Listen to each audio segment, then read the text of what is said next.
Okay, so I guess we're good to go. Everybody's here. Welcome, everyone. So this is the fourth and final session of the symposium today. It's entitled Reconstructing Beirut, just as the symposium.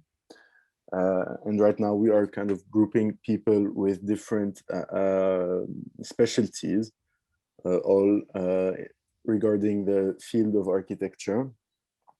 And so I will be the chair for this session.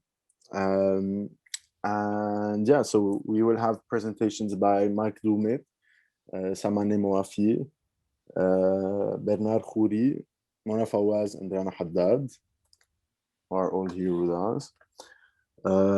And we will start with Mark, who is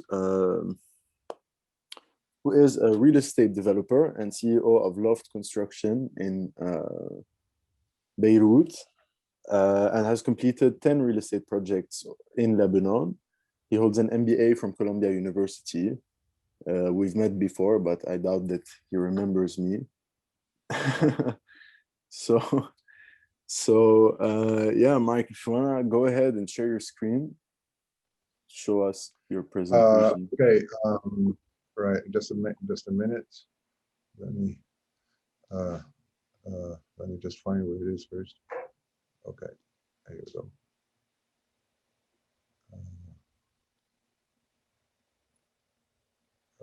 Right. Can you guys? Yes. Can you guys see it? We see. Okay. Right. So basically, first, I would like to hang on just before start. Okay. I'd like to thank everybody. Hello, everyone. I'm really honored to be here amongst you all to participate as a speaker. And I would warmly like to thank Ali and Muhammad and all the organizers who have selected me for this to talk at this assembly. Okay, as you all know, the terrible August 4th blast has devastated half of Beirut and has left many dead and wounded and thousands of houses demolished.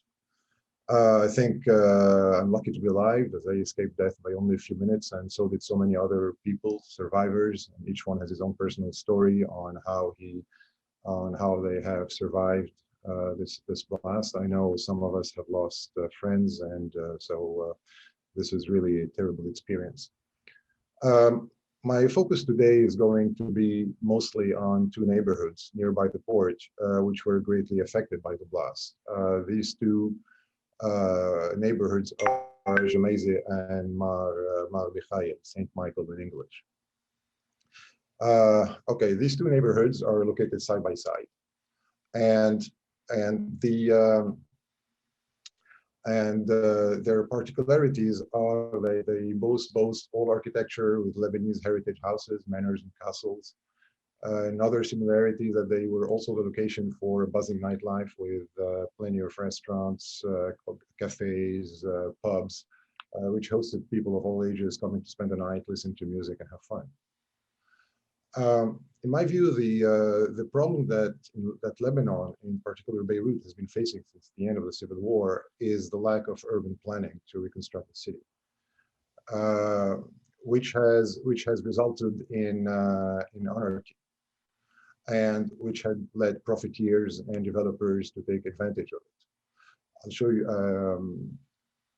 old heritage buildings in those two areas mostly. The houses, the old manors, the castles were torn down, only to be replaced by high-rise buildings and skyscrapers, which simply do not fit in these areas. So I'll show you this, how Joumaïzeh and Mar Mikhaïl, you can see on your screen now how they looked before.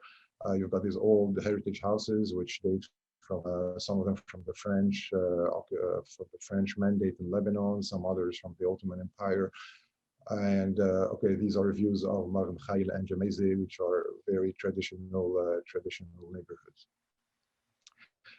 Again, these are pictures which you can see here of the various this is Joumaïzeh, and before you had seen, and this was Mar Mikhaïl.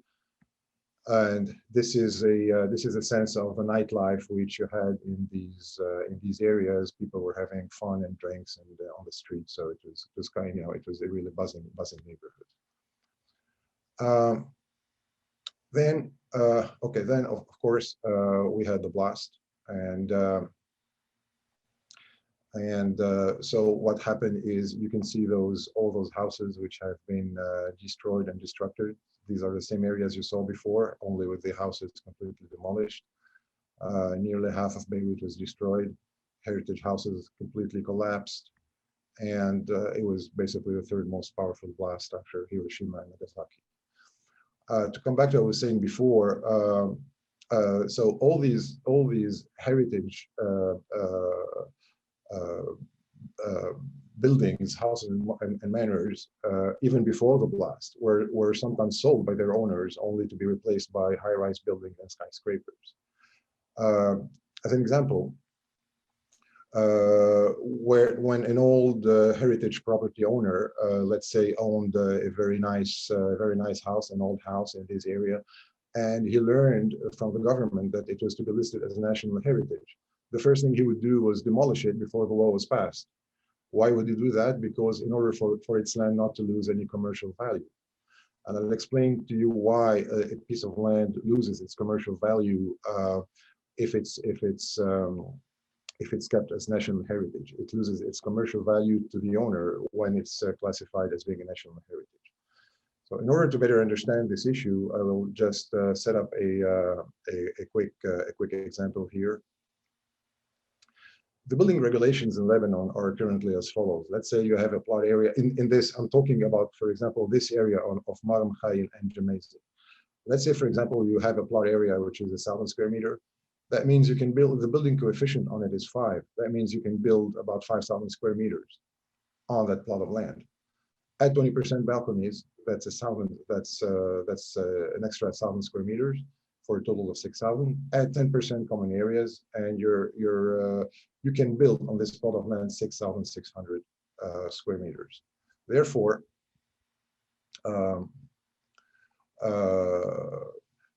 example, if you own this land of 1,000 square meters, and it's classified as national heritage, you cannot sell it anymore to any building developer. So you're stuck with your piece of land. And let's say you had a house which is 500 square meters on it or 1,000 square meters on it. Obviously, there is a big opportunity cost which you have lost because you cannot sell your land anymore at a high price because it becomes a national heritage. Actually, many new law bills have been introduced in the past by renowned and respected architects to modify these regulations and to reduce the construction coefficient in these heritage areas in order to discourage landowners to demolish their old houses, but they were strongly opposed by the owners' lobby backed by corrupt politicians. Because you must understand that you have all these landowners and they have their lobby, and if the government wants to reduce that building coefficient so that to kind of respect the environment and the heritage, the landowners backed by politicians used to oppose these kind of laws. I'll give you an example which happened with me. For example, in 2009 or 2010, I went with Khoury, who's going to talk in a while.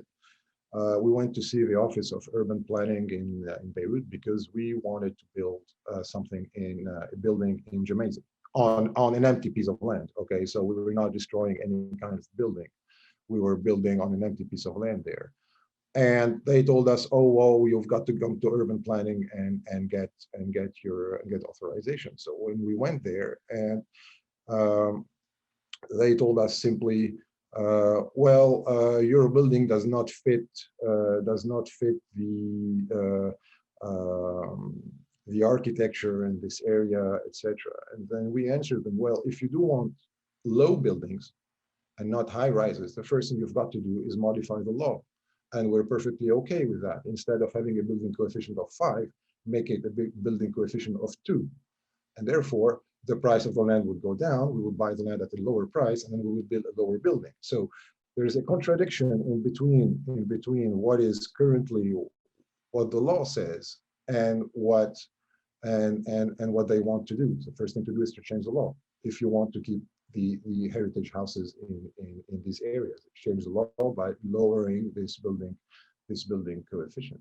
And just as a joke, or not a joke, actually, it's a sad joke, but it's what happened with us at the end to tell you how competent the urban planning is in Lebanon. Just before we left, one of the director of urban planning tapped us on the shoulder and said, well, this project will not pass. And we said, why will it not pass? He said, because you're building 3 buildings on the same plot of land. And we told him, it's not 3 buildings, it's 1 building. It's just 3 different views. You see it from the front, you see it in the second one, you see it from the side, and the third one is a global view of the building. It's the same building seen from different angles. And the guy said, well, don't make such jokes on us. We can clearly see that this is 3 buildings. So it's just to show you how, the incompetence of the current government and municipality in Lebanon. So the result of all this is that instead of trying to integrate the old buildings and the old heritage buildings, I would say, with new construction respecting the heritage, the real estate developers bought the land at a high price, demolished the old houses, choose poor architects, erected ugly rectangular high-rises, even exceeding the already obscene coefficient by bribing corrupt official in the municipality in order to maximize their returns. And basically, Beirut has become a jungle of ugly concrete building. So I'll show you a little. Okay, that's, for example, I'll give you, if you see it here on your screen, you see the old houses. You see the old house here on the left. Now, this old house, it was an old manor, an old very nice heritage house. It's called the Linda Suxo Villa, and it had a beautiful garden all around it. Now, another obscene thing in Lebanon is that, let's say you have a house like this one on a piece of land, but you are not using up all your construction coefficient, obviously, because it's a low-rise building. But you do have unused coefficient. That means that this unused you can sell this unused coefficient to your neighbor, so that instead of having a coefficient of 5, he can have a coefficient of 7 or of 8, and he can build an ugly, huge tower besides you. And this is exactly what happened here. You see this old house, they sold building coefficient to their neighbor, and their neighbor, instead of doing a regular building, could do this high-rise, which even covered the garden of this old house. And I think this is absolutely unacceptable. This is something we cannot go on rebuilding Beirut with such laws which are completely outdated and contribute to destroying and demolishing all our national heritage. Okay, these are other examples of savage construction going in Beirut. You know, it's as ugly as can be. And we do not want Gemmayzeh and Marem Khayyal to become like that, to have all these old houses demolished and to be used by real estate developers who only want to maximize their profit, do ugly buildings, do not want to hire proper architects in order to do something which is visually nice. So following Beirut blast, the above problem has become a real danger, because as some of you know, just a few days after the blast, while the residents of Gemmayzeh and Marem Khayyal were still licking their wounds and mourning their dead, the area was literally swarmed by real estate brokers and real estate developers. Many of them were nurtured by the corrupt politicians who were basically the cause of the disaster. These vultures, what they did, they offered the residents, most of whom were desperate and broke, with no money to repair, to buy their with no money to repair, they offered them to buy their land, saying, okay, listen, you guys, your house is destroyed, you have no money, let us buy your land, you know, we'll buy it at a good price, and in local money, not even in dollars. These people saw a golden opportunity to take advantage of the desperate situation and buy the properties at a fraction of the cost in order to finish the demolition job and to deface the area by building their ugly high-rises. Fortunately, there has been an uproar from the civil society and many NGOs urging residents and owners not to sell. Even at the time, I don't know if it's still in application, but at the time the municipality said passed a law saying no buildings are to be sold in Jamaiza and Mar al-Khail, but this could be very easily people could go around this law very simple by just signing a proxy and selling the land by proxy and not by registering the land, so it's not very serious. So hi Mike, sorry, the presentation is very nice and I'm really enjoying it, but if you can I'm go almost a bit. finished. Yeah, all right, thank you so much. Sorry. Yeah. So swarms of young volunteers invaded the street, demolished the apartment, and started cleaning and rebuilding with money flowing from the NGO. Okay, it's needless to say that the government and municipality were nowhere to be seen. Not one minister or one politician dared to visit the destroyed areas for fear of being stoned by the angry residents. The money that the NGOs managed to get from international organizations is still a small fraction of the estimated 2 billion cost needed to build the city back, and the danger of having land sold. And another problem is the existing architects and engineers in Lebanon are very well educated in the construction techniques, relying mostly on steel and concrete, but there is a big lack in specialists knowing how to work with stones, lime, wooden wood, and their particular and everything these old houses were built upon. So it's very important that we have a dire need to get people specialized in restoration of old buildings. So finally, to sum up, my suggestions are, we need to give all financial support to all the NGOs rehabilitating old buildings and heritage houses. No money to any government agency as it will be looted. We need to coordinate with the DGA, Direction Générale des Antiquités, and the BHI, Beirut Heritage Initiative, to put a final stop to the demolition of old buildings and help with the reconstruction. We have to work with experts, specialists in renovation of old buildings instead of traditional engineers.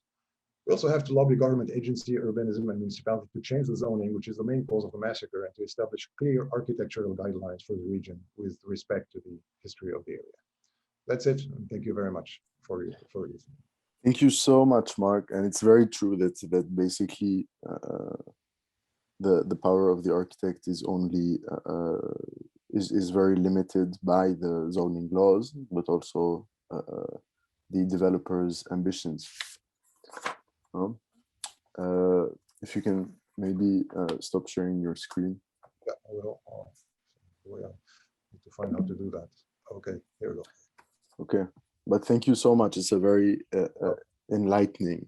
Thanks to you. Yeah, I took many screenshots. So next up will be Samaneh Moafi, who is a senior researcher at forensic architecture at Goldsmith University of London. She provides conceptual oversight across projects, and in particular oversees the Center of the Contemporary Nature, so CCM, where new investigative techniques are developed for environmental violence. She earned her PhD from the AA with a dissertation on the contemporary history of state-initiated mass housing in Iran and the class identities and gender roles it informed. So I guess you will be talking about the Beirut port investigation. Samaneh, please go ahead, you have the floor. Thank you. I'll just kind of I'll do my share screen. When Riyad, when you invited me to take part in this panel, in the beginning I was humbled. The symposium is on reconstructing Beirut. I know too closely the problem of reconstruction and the erasure of memory and truth. And of course, I'm not from Lebanon. I was born in Iran right after a revolution and in the midst of an 8-year war. I grew up in Kermanshah and Isfahan, both cities that were the locus of aerial bombardments. And my generation was expected to leave it all behind, to escape the past, to move forward, to reconstruct.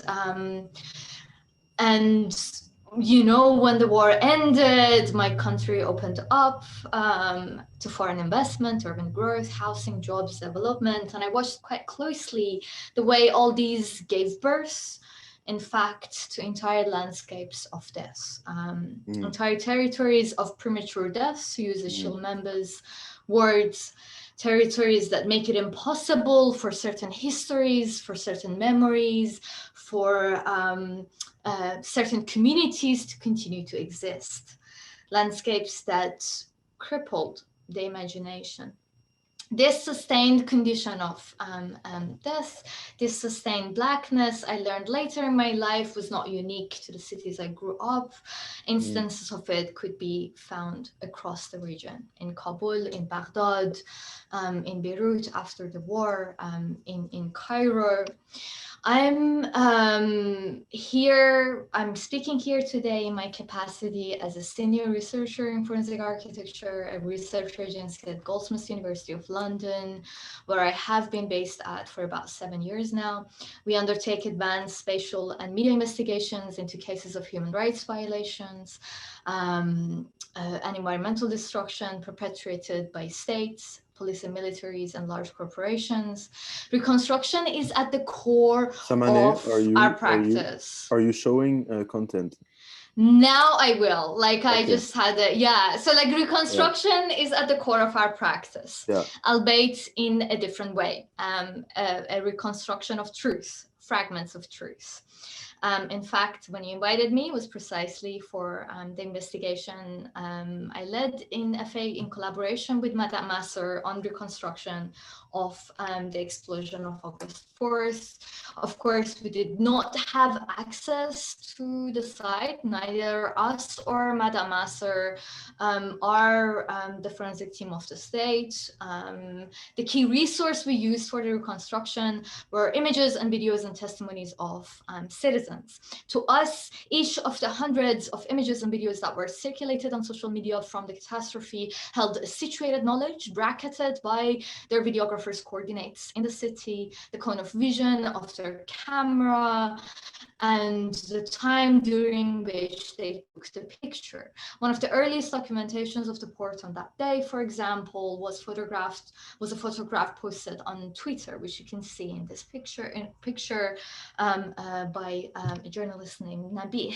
Examining it closely, we could establish Nabih's camera cone of vision, and we could plot the location of the source of the smoke plume and determine that it was rising from the northeast side of the warehouse. Smoke plumes are continuously transforming and have a unique shape at every moment. And so we use them as a kind of a metadata to synchronize everything else that kind of like all the other footages. We examined dozens of images and videos like this and positioned each carefully in time and in space. A video shot around the same time from one of the balconies of a residential tower building, which I think is your building, Bernard, shows the same source of fire clearly on the same side of the warehouse. Another video taken from near the St. George Hospital provides 10 minutes of uninterrupted footage of the warehouse. We used our 3D reconstruction of the cloud to piece together these situated accounts and to find fragments of the truth. Our 3D model was grounded on residents' visual testimonies. It was polyperspectival, if you like, and so yeah, I'm kind of like I'm showing on the screen parts of our video investigation, just so you can have a sense of the kind of like the work process.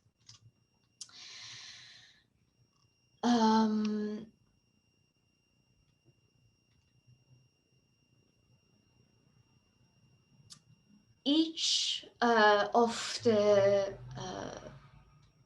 and I mean these videos are all very familiar to all of you. Each of the smoke plumes that we modeled with their distinct source, shape, and color, provide indications as to the arrangement of goods inside the warehouse, the way the fire developed, and the layout of what was stored inside. MTV had leaked what was held inside the warehouse at the time. There was ammonium nitrate, fireworks, ammonium phosphate, burning, detonating cord, and car tires.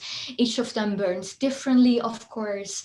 And so that would help us locate these materials. The epicenter of the explosion was the center of the warehouse. And we had images from the inside confirming this.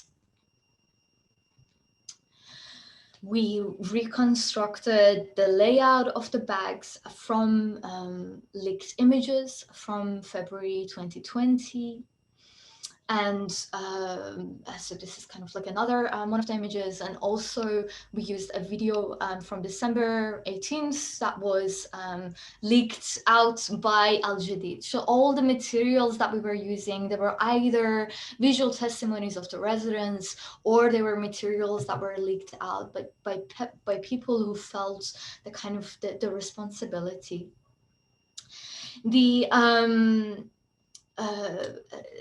So kind of like to move forward, right?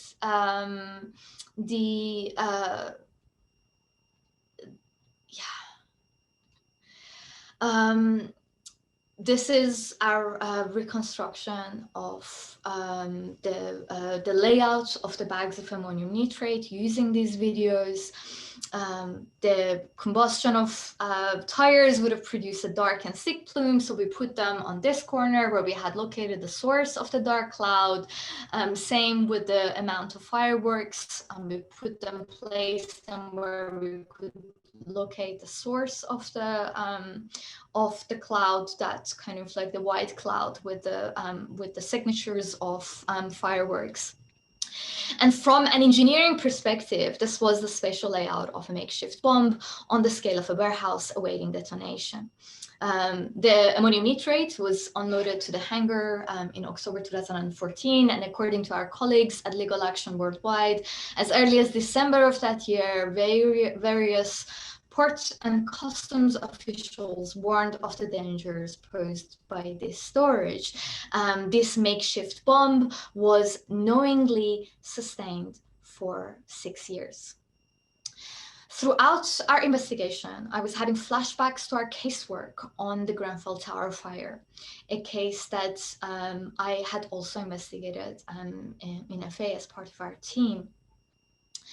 On August 4th, in June 14th, 2017, an incidental fire in the kitchen of a 4th floor flat in a council housing tower block, a block away from where I lived at the time, accelerated into a building fire that would ultimately claim 72 lives, 85% of whom were from ethnic minorities. Here too, the catastrophe was captured live by hundreds of Londoners on their smartphones. And here too, we had are piecing together their videos together to create a continuous three-dimensional documentation of the fire. The day after the fire, the British Prime Minister ordered a public inquiry. In the weeks that followed, survivors shared stories of how people with precarious immigration status experienced fears of deportation and how the state failed in its duty to provide pro bono lawyers and translators. And, you know, like the violent racial and class dimension of negligence in the Lancaster West housing estate was, of course, had a longer duration. It was a 40-year condition. In the 1980s, the tower had suffered from a cockroach plague that lasted winters after winters. To fix it, they exposed the residents accidentally to asbestos. In the 1990s, the residential block underwent a whole lot of redesigning. The public gardens were closed off, policing was increased CCTV cameras are installed in. And well, we know too well now the story of the recent round of refurbishments to the tower, all about a facade that looked good from the distance for the residents of North Kensington, but something that was very different for those who lived inside it. It took 2 years for the report of the first half of the inquiry to be published, concluding that the recent cladding system of the recent refurbishment did not meet the regulations and was the primary cause of the fire's rapid spread. The second phase of the inquiry began in January last year. Emails revealed that several companies involved in the tower's refurbishment knew the cladding was on fire, was a fire risk, sorry.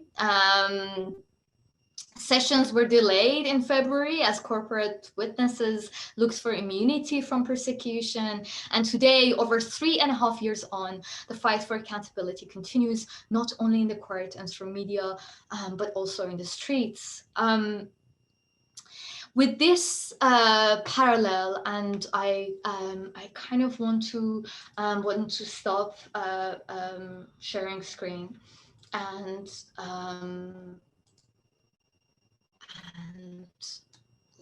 let me stop sharing screen. With this parallel, I want to foreground a practice that I call socializing evidence, a practice that me and my colleague call socializing evidence. And what is evidence? What is evidence if not a reconstruction, an act of reconstruction? In the case of the warehouse at the Beirut port, we immediately made our reconstruction available to the public with the hope that it could be used by open source investigators as a kind of a step. In the case of Grenfell Tower, we're working on an online platform that can allow members of the public to engage with the 3D model, so not just the experts. Socializing evidence is what I want to foreground today. For that, we have a right to remember together events that are traumatic. And if we don't remember, we don't have a single chance of surviving. What Beirut lost on August 4th, what London lost on June 14th, are countless. The losses are incalculable. The value of what was destroyed cannot be counted.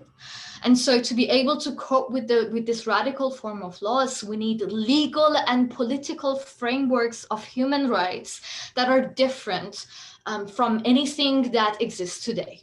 You know, and I think the starting point for this is kind of obvious. The state, both here in the UK and in Lebanon, needs to begin by honoring the truth. It owes the public a depth of truth. And socializing evidence, I think, is how we can kind of like take this step together, because it makes the space for an opening. It allows us to ask questions, not as individuals, but together. Thank you so much, Samaneh. It's always very, very nice to see forensic architecture presentations. It's also inspiring to see that, you know, architects can work in this field of you know, investigating scenarios of violence and actually getting somewhere with those investigations, no? And holding people accountable. Now I will present Bernard, who's our next speaker. His presentation is entitled "Stitching the Skyline." And I will introduce him now. So Bernard Khoury was born in Beirut in 1968. He studied architecture at the Rhode Island School of Design and received a master's in architectural studies from Harvard. In 2001, he was awarded by the municipality of Rome the honorable mention of the Borromini Prize, given to architects under 40 years of age. In 2004, he was awarded the Architecture Plus Award, and he is the co-founder of the Arab Center for Architecture. He was a visiting professor at the École Polytechnique Fédérale de Lausanne, l'École Spéciale d'Architecture in Paris, and the American University of Beirut. He has lectured and exhibited his work in over 120 prestigious academic institutions in Europe and the US, including a solo show of his work given by the International Forum for Contemporary Architecture at the Adis Gallery in Berlin in 2003, and numerous group shows, including U Prison and the Fondazione Sandretto Ribaudengo in Turin in 2008, and Spazio at the opening show of the Maxi Museum in Rome in 2010. He was the architect and co-curator of the Kingdom of Bahrain's National Pavilion at the for collaborating and working on those grounds, but the hell with it. So we know obviously the content of Skyline, the so-called Skyline building, as we've built it. We know its content, its physical content, but we even know more than its physical content because I happen to have many people that I know who live in that building. So the co-owners got back to me after the blast, asking for the files to try to assess what it would cost to bring it back to its so-called original condition, which I thought was not a great idea. So this is Skyline, a building that in fact did address the port back then very much. Some people think it's a brute, sitting on a fabric as if it was smashing it. But this is the Saudi reality. I often say that my buildings come out of bad soil and they express what comes out of that soil and they try to produce meaning out of that. And the history is not always sugar-coated. So I'm not one of those who is in denial, but I try to produce meaning out of that. And that can be wonderful sometimes. I hope so. So whatever happened. I think most of you've talked and covered this issue. Assessing, I've tried to understand the impact because my project starts with understanding the impact of the blast on our structure. So I've looked at what others have done scientifically, and I've tried also with our very humble means to understand at the level of my building, hands-on, very much in detail, what that was. So besides looking at photographs, we started making a very thorough survey of the impact of the blast on the skin of the building. So we did look at every single panel relative to our initial drawings, and then we surveyed in categories the state of these panels. Some had flown off and disappeared, others were partially damaged, others were more heavily damaged, and some were not damaged at all. And we did that panel after panel. And by that, we start reading a print of the impact on the four facades. Obviously, those that were facing the port were more damaged than those that were in the other orientation. So I'll spare you the details, but this was quite a thorough survey that we made, my collaborators and I. And then once we were done with that, we thought we would keep the panels that were recuperable, that were not heavily damaged. The panels that were gone, and then the panels that were heavily damaged or partially damaged had probably to go too. And in order to express the amount of, or to qualify, or to understand how we were going to stitch back the voids on the facades, we started by means of a very basic geometrical, after we've isolated the islands, some of the content of the building is going to be expressed on the facades also. So all these layers are added together. And then we look at each panel. So this is a panel, for instance. This is a surface that is recuperated because it's intact. This is a first surface that won't be recuperated, but that was very slightly hit. And the more force on the panel, so the more damage, the more vertexes. So we started drawing those stitches on the panels according to our survey, and we laid them out where the voids were. And we started drawing elevations. And we thought we could literally take these and instead of replacing the missing surfaces with other surfaces, would replace them with vectors that would be stitches. So we did that. we assessed what this means, even in cost and quantities and in surfaces. I think it totals about 36 kilometers of steel bars at the end of the day, but that's still much less work than much less cost than buying the panels from China at this point. And it also would bring back artisans into the making, the stitching back of this building. And I thought this was also in some ways a political act. So that's the idea. This is, for instance, one chunk of the building that was heavily damaged. And then this is what it would be at the end of the day when the stitches are put on it.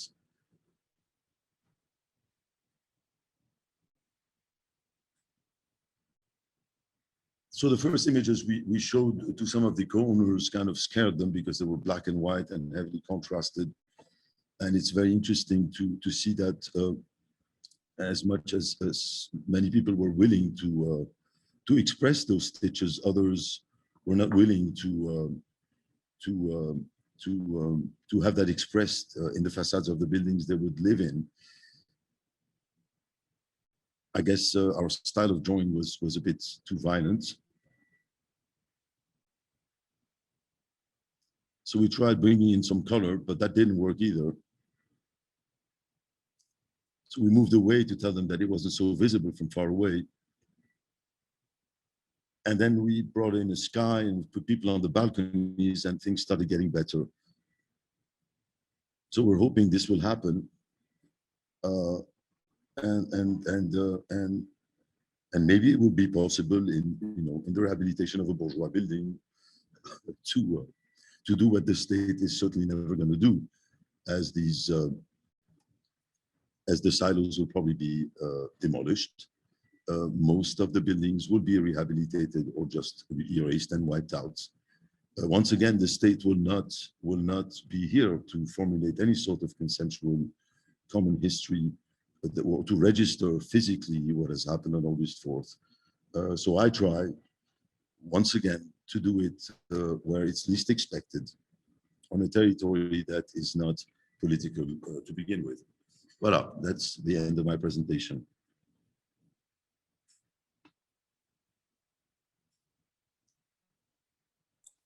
Thank you so much. I think it's the first time you show this, no? Yes, it is. Yeah, it is. Well, it's you're, nice. You're a friend of my son, I think. So it makes me look like like an old schmuck. Yeah, I am. We attempted working on many things together, student competitions and things like that. Yeah. I overheard last summer. Yeah. And then this year we tried addressing the port, but we were all very busy with our own studies. So I guess maybe this summer. Yeah. So yeah. So thank you for the presentation. Next is Mona Fawaz, who is a professor in urban studies and planning at the American University of Beirut. She recently co-founded the Beirut Urban Lab at the American University of Beirut, a regional research center invested in working towards more inclusive, just, and viable cities. Mona is also the director of the Social Justice and the City Research Program based in the Issam Faris Institute of Public Policy at AUB.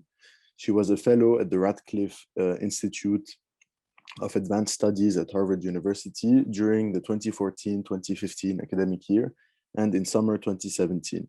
She has served on numerous national, regional, and international juries, including the Aga Khan Awards in 2019. Mona's research spans across urban history and historiography, social and spatial justice, informality and the law, land, housing, property and space, as well as planning practice, theory, and pedagogy.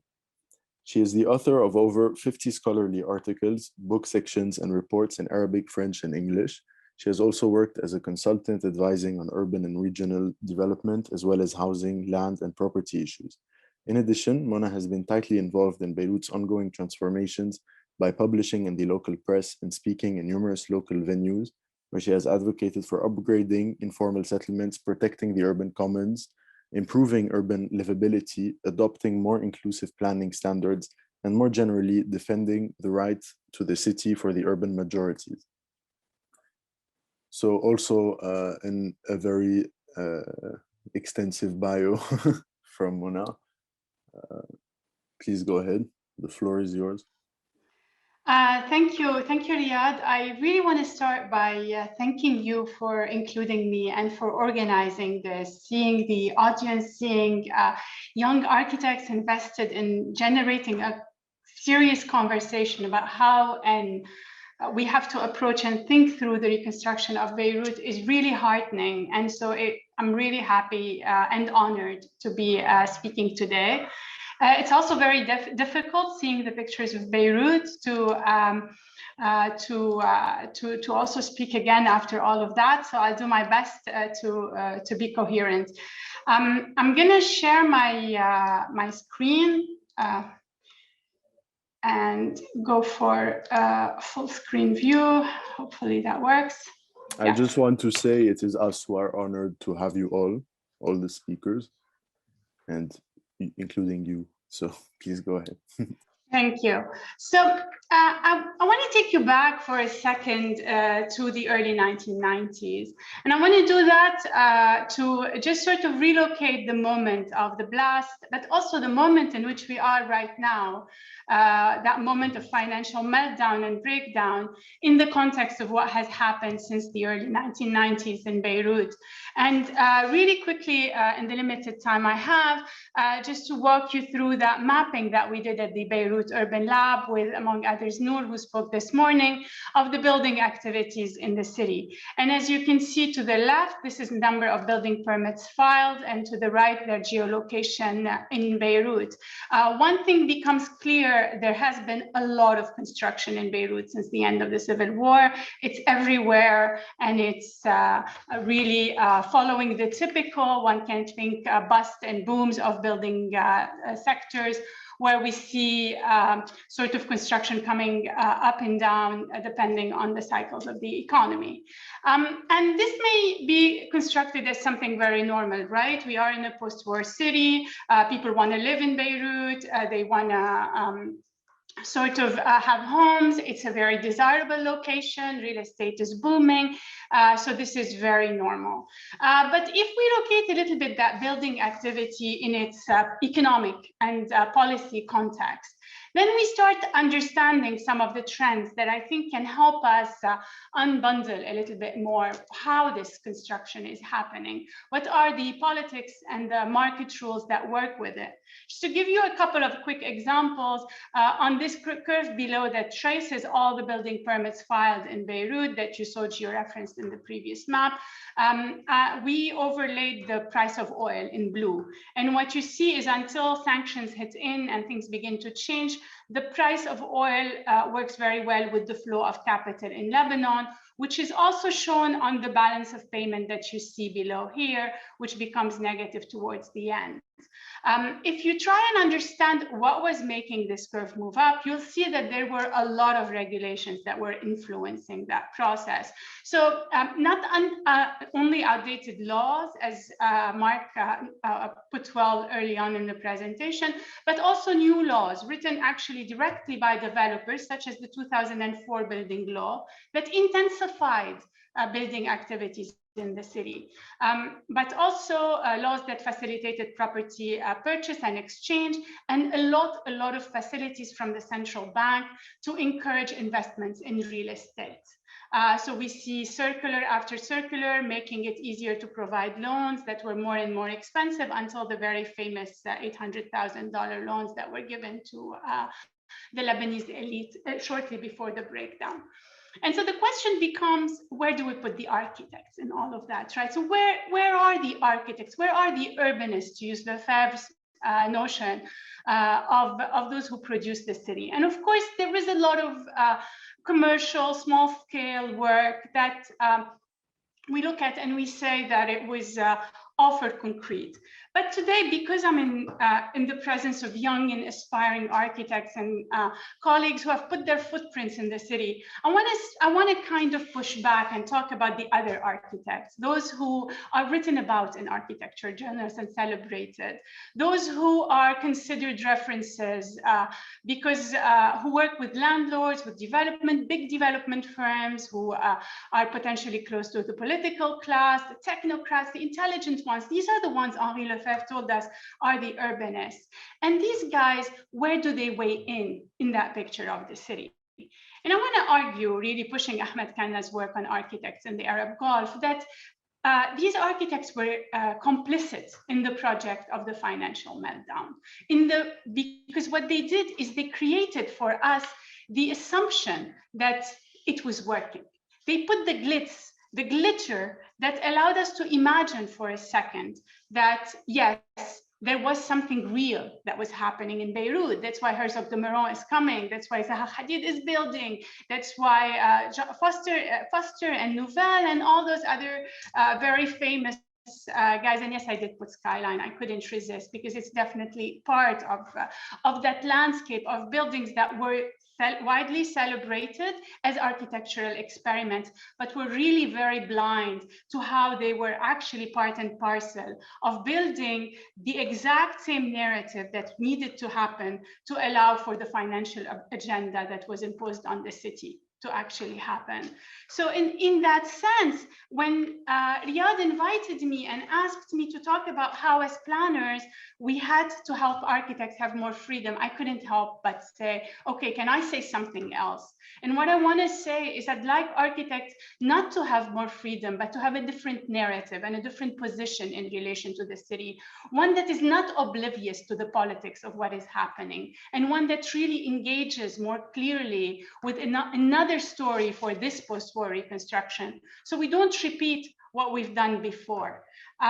The laws that exist in Lebanon that Mark pointed out to are really bad, that's true. But the laws actually are part of a mood. The developers can change the building regulations and intensify them because everyone is hurrying to say how great it is to build in Beirut, because everyone is thinking that this mood is the right economic strategy. While in the law, there are provisions to reduce exploitation factors without compensation, for the municipality to prevent any building development that kills heritage, we don't see this implemented. So let's take a look at what we feel needs to be recovered in this post-war reconstruction. People's livelihoods, the kitchen that was stormed out, the devastation of everyday life, and the threat that people will not come back to their neighborhoods.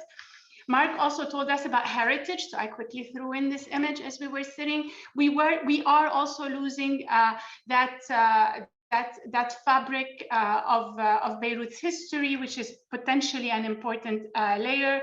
And of course, the challenge of repairing these very expensive buildings that I won't dwell much on today, but that are have become unaffordable without the subsidy of the dollar by the central bank. And so we have to reinvent stories for them. So if we're serious about wanting to rebuild these buildings, we need to look and say, okay, so what is it that was happening at the moment of the blast? And on this map, we have shown every demolition permit in the area of the blast before in a survey that was done in 2019. So every brown dot you see on this map is a demolition permit, and the survey is on all of Beirut. So you'll see there are hundreds of them. And in turquoise is a building that was being evicted in 2019 at the time when we did the survey.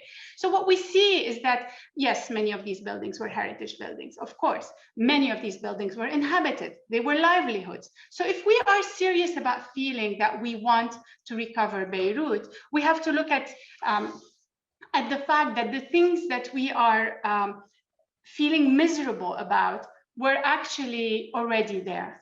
And so when we look at who lived in those new buildings, and that's very important to me, a lot of these buildings had very high rates of vacancy. There are exceptions. The Platinum Tower did not have very high vacancy, a few others as well. But in general, the survey of Beirut building by building in 2019 showed that new developments were between 20 to 25, up to 50% in Beirut downtown empty. Empty doesn't mean they were owned or lived by an expats. Empty means that either the developer or someone bought them, like a safety deposit box. So the script that was written to Beirut is one in which the financial agenda of having a place to store capital was taking the life out of the city. And so what we need to do is to recover that social value of the city. And to do that, we really need to sort of evade the previous tensions that we had put, the invention of a tradition and of a romanticism that stands in the face of a modernity. Because the claim of a modernity, or what Kanna described in the Gulf as being that narrative of a visionary modern leadership that is allowing for this development, carries actually with it the political possibility of of emptying out the city of its life and instead allowing it to become a safety deposit box. So I want to invite you, as you're thinking through what role do we want for architecture and whether we want more freedom for architects, to say, yes, we want more freedom for architects. We don't want them to be tied by the market, but we want it to be located in a different narrative, one that is concerned about who lives in the buildings and how, one that thinks about how do we not erase what used to be, but actually push it, change it, keep it alive. The point is not to sort of museify a Beirut that anyway doesn't exist, but the point is also not to hide behind the assumption that the market is the ruler, and to justify it and provide it with the glitz and the symbols that make it even become a desirable future. I'll stop here. Thank you. Thank you, Mona.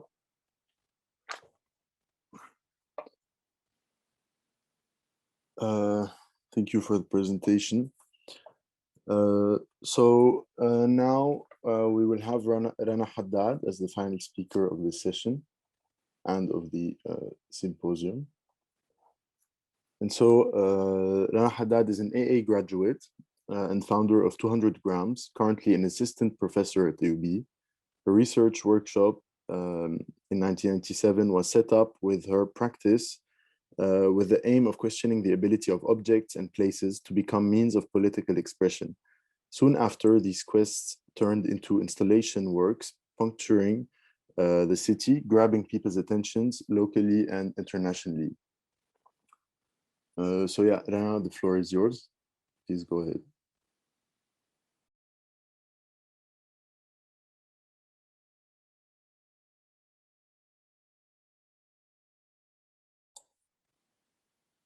Hello, Rana, can you hear me? Rana, you are muted. Yes, I could see that. Okay. Yeah, I need to share my screen again. Okay, let's do that. Here we go. Okay. So thank you, everyone, for this amazing symposium. I'm going to start by firstly introducing the Be Public works. And Be Public is a lab that we established at AUB. And I want to give a brief idea of what the lab is. So our work with simple gestures and timely interventions offers different perspectives that instigate debates and question socio-political measures, reacting at events as they take place. So in filling the blanks, we will be addressing the need for transitional space as an intermediate space prior to reconstruction. So here I'm working with the ground. I'm working with the people on the ground. By pushing people to reaffirm their relatedness to the places that form them.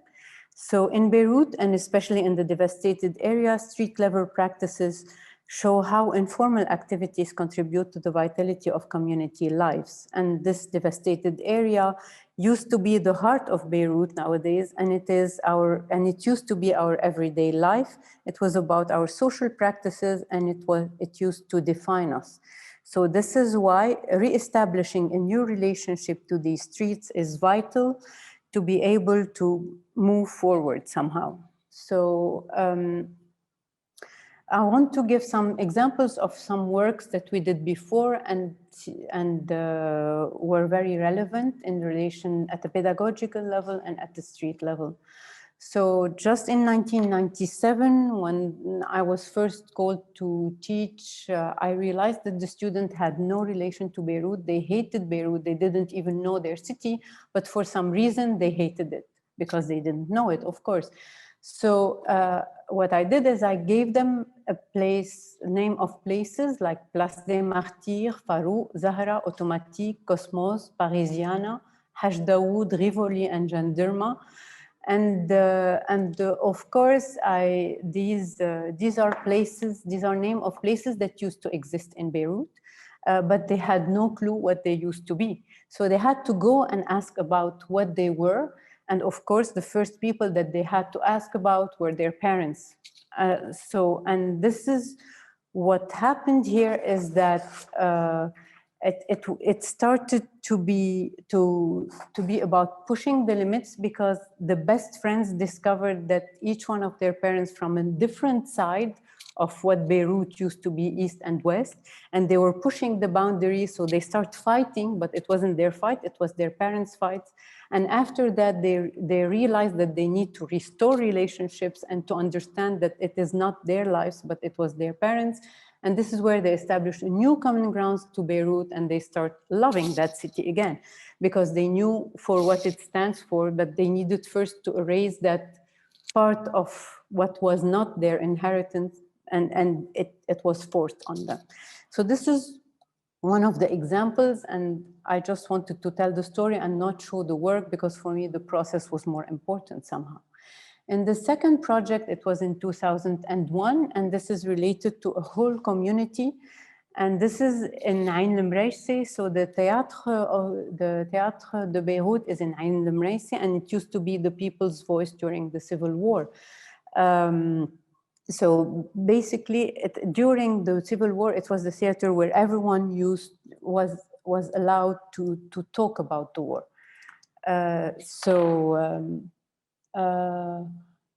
Here, what happened is that we were invited, the authority needed to close that theater down without giving any excuse for why they are closing it down. And the organizers of that theater by then asked us if we want to do an installation about that. So we actually kidnapped a chair from the theater, we've put it in the window, and we start cutting it slowly every day for an hour and a half in front of the people. And that, of course, cut the attraction of all the passersby, and until we get to a 4,000 in number, to which we told the story of the theater, and with their support, we were able to postpone the life of that theater for 18 months. But we realized that it wasn't only about the theater, but it was about a whole community that had a ritual, that had no religion, and gathered all the inhabitants under one umbrella that wasn't religious. And that ritual used to go all the way 900 years old ritual. But then the authorities stopped the people of Ain al-Mraisi in proceeding with their annual ritual that happened to take place on the 4th of August. And of course, by annulling a ritual, they incapacitated a whole community. And this is what we were trying to do through Be Public and through our public installation, to tell people about what's happening and to give them their rights to the city at the, when it comes to public place and commons. Another example of 2001, is that we were invited, is that on April 18, we had several peaceful demonstrations by Lebanese students objecting to Syrian military presence in Lebanon. And of course, at some point, it turned to be very bloody, because they were beaten up and they found themselves in hospitals. And ironically, at the same time this year, the French Cultural Center announced Beirut to be a cultural capital of the Francophonie, stressing on the presence of dialogue between culture and acceptance. And of course, we chose to express a repressed and strangled cry for freedom by implementing 8 different installations in the French Cultural Center. And we called it Dialogue de culture dans un jardin de Sous, which means cultural dialogue in the garden of death. And of course, I cannot share the 8 of them, but one of them that was really very important is that we made what I would refer to nowadays as the Snapchat 2001 version. As you see these machines, people would come, there are 2 buttons. If you press on the red button, you can record whatever you want to say. And if you press on the green button, then you can listen to what the person before you said, and you can answer him. But of course, that person cannot hear it. So it was, you would just lay off what you have to say. And what was striking is that everyone, seriously, everyone was talking about the Syrians' presence, about the oppression, about the extreme position that we were in, where we could not express ourselves, where we were always followed and listened to, and losing our freedom of speech in the country. So this is another example of these public installations and the role that they were playing. Perhaps I don't have time for this one. I'm going to skip it. I'm already at 7 minutes. In 2018, it was the year of the election, and we decided to see with our students what were their public rights on the streets of Beirut. So part of them decided to pick up on all the informalities that were taking place in the city, and all the drawings that you're seeing on the screens are about the objects that you find in the city a bit everywhere. And they called their project Come and Play with My City's Toys. And one of these installations, again, we came out with something like 12 different installations that year. But one of them, in the process of finalizing the big installations, we had through the process of playing with the plastic chair. And I don't know how many of you, perhaps most of you, know about the valet parking companies that are rigorously present, and they take off the right of the citizens to park in their to park their cars in close to where they live. So this is again an image that was taken in Mar Mikhael before the blast. And what we did is that we sat on these plastic chairs, and we had the park meter attached to our shoulders. And what was amazing is that the public came, the city dwellers stood by the students, aiming their eyes. And when the valet parking came to push them away, they were able to face them and to confront them. And for all the 3 months that we were working there, whenever they would see us, they would say, from now on, we're parking, we don't care about the valet parking. So they found a way to go back and claim their rights with a very simple gesture. This is the Dare to Approach. I'm going to skip it because I think it would be nice to go to the last project, which is in 2019, where we were continuing on the privatization of public spaces. And here you can see one of the performances where on the streets of Vendôme, so whoever that was pushing on this object, the grinder, the students were jumping off. And what happened is that one of the ladies passed by, and when she saw that performance, she urged the student to move the performance all the way down on the street, and Abdo didn't understand why she's asking him to do so. And then he realized that this political is linked to the city and how institutions control each aspect of our life, and that it also means that we can resist the existing state of affairs by making use of common tactics and transforming them into our own tactics established at our scale to trigger engagement. So this is how we see how filling the blanks could work and should happen as a project this summer. And what the map cuts up, the story cuts across. Thank you very much. Thank you so much, Rana. Try to stop sharing. Here we go. I wish you did show the work because it's actually very nice. Well, I am now at 10 minutes 50. So I had the timer in front of me. I'm trying to, I was trying to really keep time. If you want me to put it again on the screen, it can play on its own and you can watch it. It's up to you. It's an old AA habit, no? To time 10 minutes. Yeah, we had to, always had to time. Yeah. Okay. Thank you so much. You're welcome. Yeah, so if anyone has any questions, as usual, please post them in the chat. Yeah, and thank you everyone for your presentations. And yeah, so basically, there are a lot of kind of opposing positions, no, regarding this topic on who will on what is the job of each person. No? Unfortunately, Mark had to leave because he has a meeting, but different positions regarding on what the job of the architect is. So on the one hand, we have an architect operating in the same kind of policies, but changing their approach and taking on responsibilities that an architect is not necessarily asked to. On the other hand,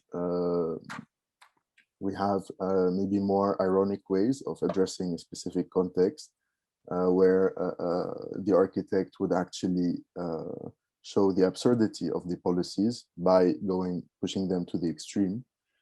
And also we have where the architect can actually take on these kind of violent situations and investigate them thoroughly to actually create accountability and provide accountability from those violent conditions.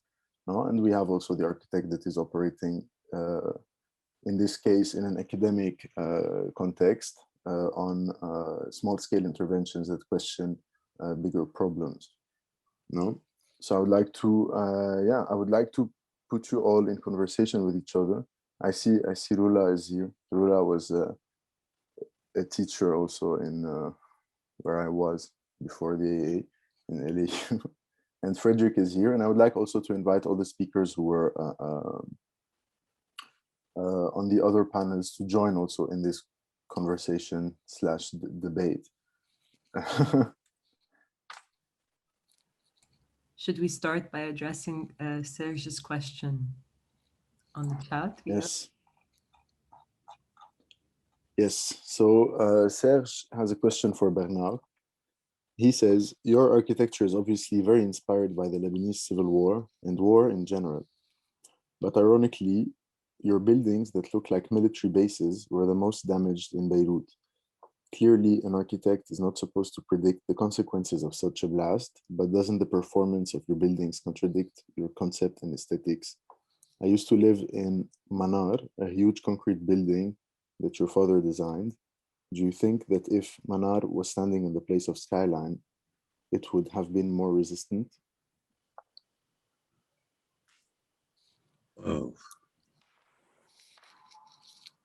Well, Manar is Khalil, it's not me. And I do very often look back at my father's career and compare it to mine, not in terms of performance, who does good or bad architecture, that's very secondary for me.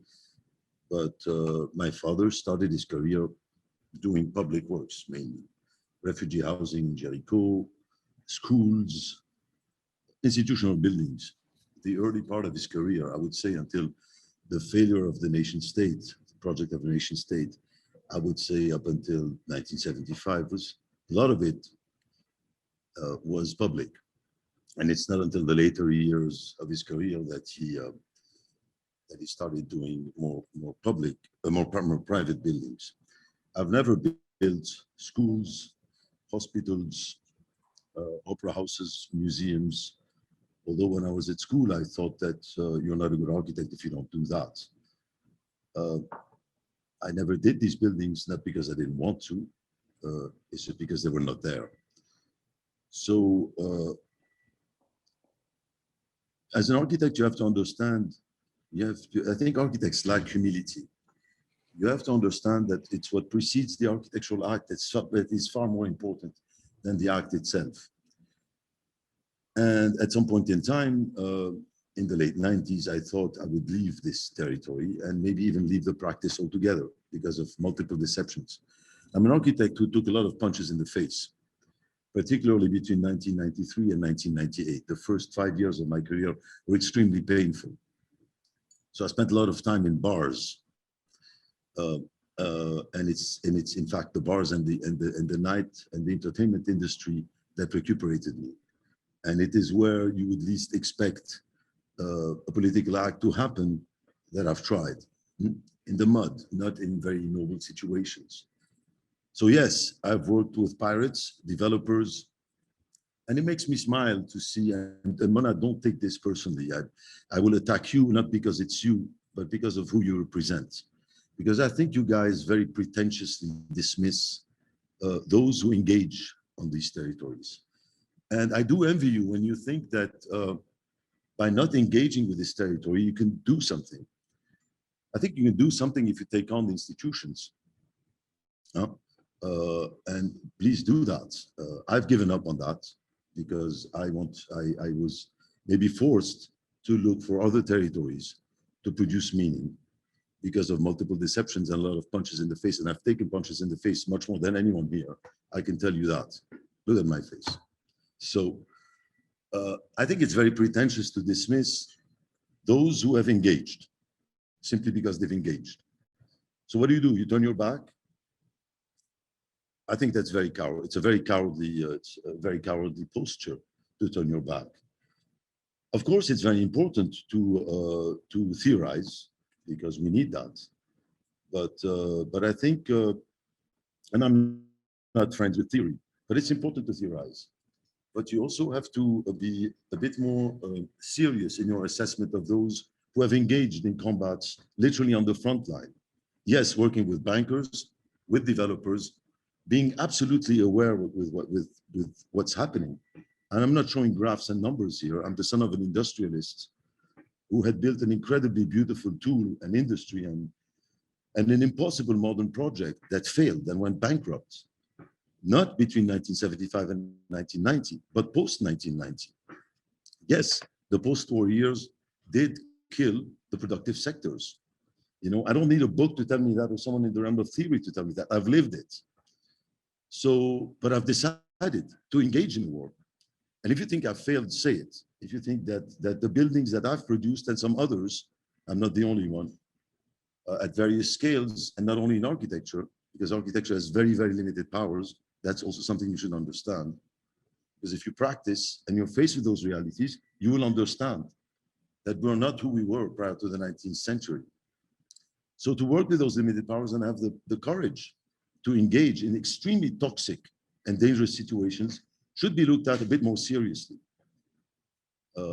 We were not here naively celebrating, the post-war years and whatever whatever economies, whatever policies were practiced in terms of the banking sector and so on and so forth. I've written about that extensively and talked about that extensively. But yes, for many very nice people, I'm a bad person because I've collaborated with pirates. For to those I say, I'm going to shoot back at you because you represent people I have to eradicate because you're a danger to my cause. You dismiss, you don't choose the right battlefields. Although you and I may be fighting for the same cause, I don't agree with the way you go at it. First of all, because you dismiss some people who've produced very serious efforts and have taken a lot of punches in the face. No, Manar is a concrete building, but Manar is the product of a wonderful modern project that I look back at with a lot of respect. But that's not my era. This is not the grounds I work in. Can I answer? Sure. Since the question is to me. First, I said it in the chat, I'll say it here. It's not about the person, it's about the conversation. It's about who you represent. I don't think it's very easy to construct another argument as a failing argument, as being an argument that can be lumped into sort of a discourse, of a naive discourse, and to do that and avoid engaging with it. What I did today was to actually engage with your work and the work of others, not to dismiss it.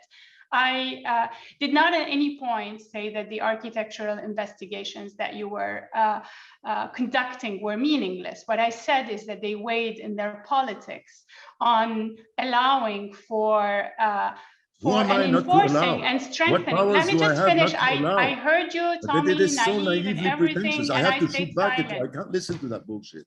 I can't. I'm sorry. That's dangerously naive. That is naive. Who are you to say that? Who are you to say that? Who are you to call me naive? You know what you're talking about. I have no idea. Come on. Is this how we discuss? I mean, this is an academic forum. This is a very serious cause. And listened to this is a very serious cause. Absolutely, yes, it is a very serious cause. That's why I'm taking it. It's the combat of my life. Hello. It is also the combat of my life. I mean, if I were to bore the students here with the combat of my life and the audience, I would also say that I studied architecture because I finished school in 1990 and I believed I wanted to rebuild, and I navigated away from architecture to planning, and because I wanted to make a difference to something other, because I felt that where I could make a difference was in the rules of the game and not in an individual engagement. I think it's very important that aside from thinking about what our practice means to us, to oneself, that we think about what that practice weighs and how and where it weighs on the city where we live. And it's important that we ask ourselves this question, because otherwise we end up doing precisely what architects have been doing for many decades and in many places, standing by the political class and allowing for the perpetuation of a political project that is undesirable and against people. And so it is not to dismiss the work of architecture, but to locate it in a bigger context. You may disagree with me, that's your choice, but I want to say that there are tons of practitioners in Beirut today who embody the kind of practices that I'm talking about. And just to give a few shout outs to, for example, Rana, who has been, engaging with local craftsmen and industrialists, and working with them to go back and rebuild and reimagine the houses of people in various neighborhoods, and not just to repair them the way they were, but to actually make them adequate. I can talk of Habib Dibis and Rana and Hana Alamuddin, who have been exploring ways in which you can rehabilitate heritage using new materials. I can talk of our super AUB grads now working at MIT with Adel Santos and the Beirut Urban Lab to urban design affordable housing in the neighborhoods and find new typologies. The list is long. There are many heroes.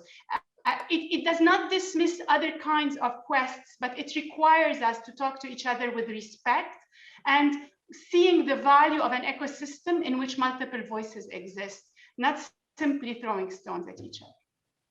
No, but I want to reiterate and repeat what I said. I think you have disqualified certain strategies in a very superficial manner, extremely superficial manner.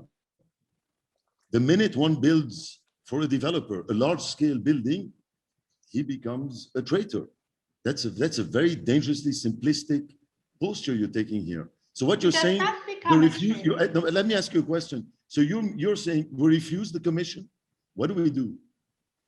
Do I refuse the commission? Do I refuse to have my take on the history at some point in time? Do I refuse? Because you think I have not been critical? Is that what you're insinuating? I mean, I don't understand. I don't understand where you come from. This dismissal is dangerously naive, and I would say even pretentious. Pretentious. Because you're sitting in the comfort of your academic cocoon making judgments like this. Very generalistic. I want to respect the other colleagues who were on the panel and see if they would like to weigh in on things. No, I'd like your answer on that. I would like you to answer. I do not want to personalize this discussion. It's not you, I do it's what not you find represent. myself in the cocoon of a university. I have tried to run a municipal campaign. I have tried to run for multiple public office. I have tried to play numerous roles in the last 20 years, and I've gotten as many punches as everyone else in this city that's tried to make a difference. I think that to dismiss the critique as is not to engage with it, and to speak to each other respectfully. I'm sorry, I did not. And to speak to each other respectfully is a recipe for being able to hear what we said. Unfortunately, Bernard, you did not hear what I said. Riyad, the floor is yours. Okay. I really don't want to hijack the conversation. Yes, please. Let's try to tone down the debate. It's very good that both of you are very passionate about your positions, and obviously they both work within the line of reason and are both valid. And I guess the audience can try to see where they position themselves. Now, I would like to, maybe I'll just check if there are any questions in the chat.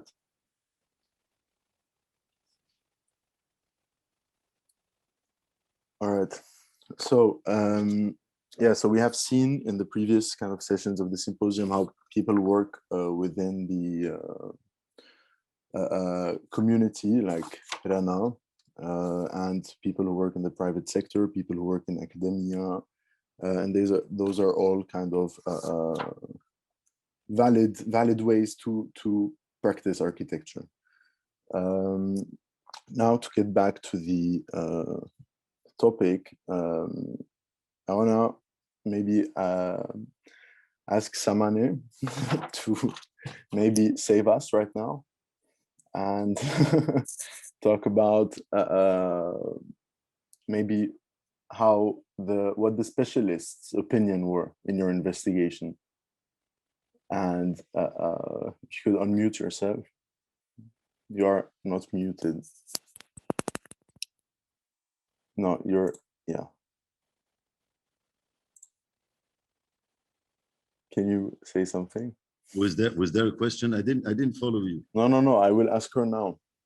I want to say that actually while watching the video of forensic architecture and the video that you guys released, there's a kind of, I will quote it a bit, but it says that the specialist said that the layout of the warehouse was basically the layout of a makeshift bomb, the size of a warehouse. My question to you is, and obviously it's a very kind of general question that you can or can not answer. If you want to answer, and then we can edit it out from the recording.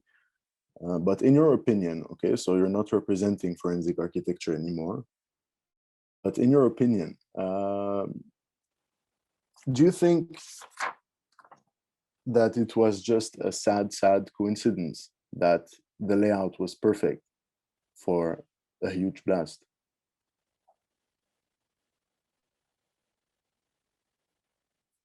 I'm sorry, Samaneh, but we can't hear you.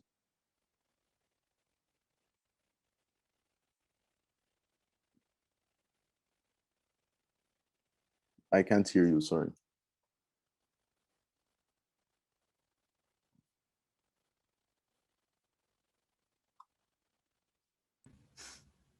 We lost All right, Samaneh left.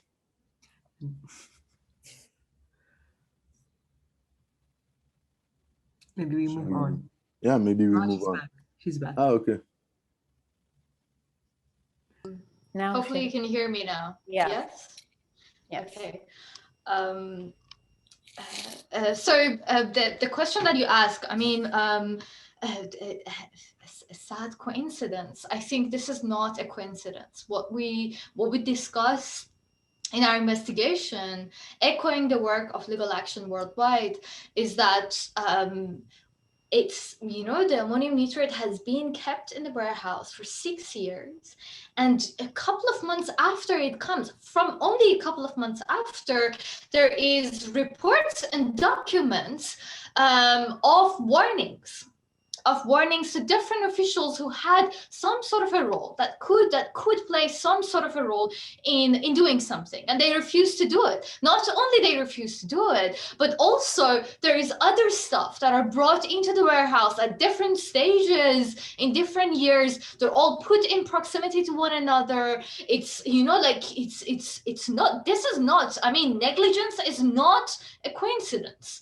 It's an act. There is kind of like, you know, it's they were aware. There is documents that say that they were aware, that, you know, like of warnings. And this is it's if what is it if not intentionality, if what we're talking about here?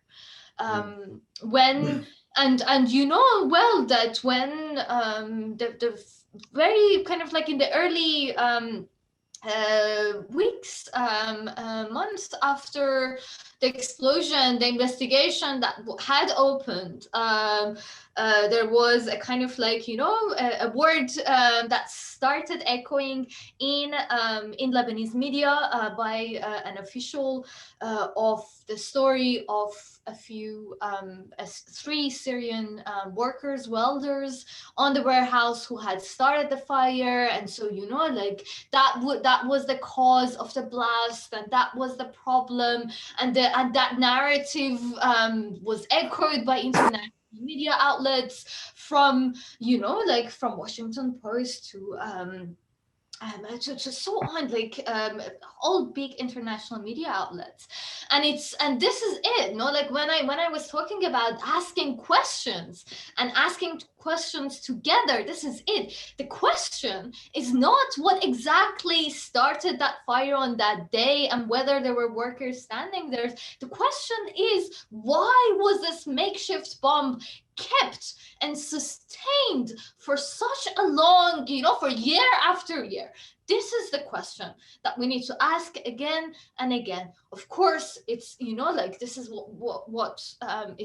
it's a catastrophe that has so many different angles. I think also the scale of the catastrophe is well beyond August, like, you know, the day of the explosion, the month of the explosion. It's well beyond that.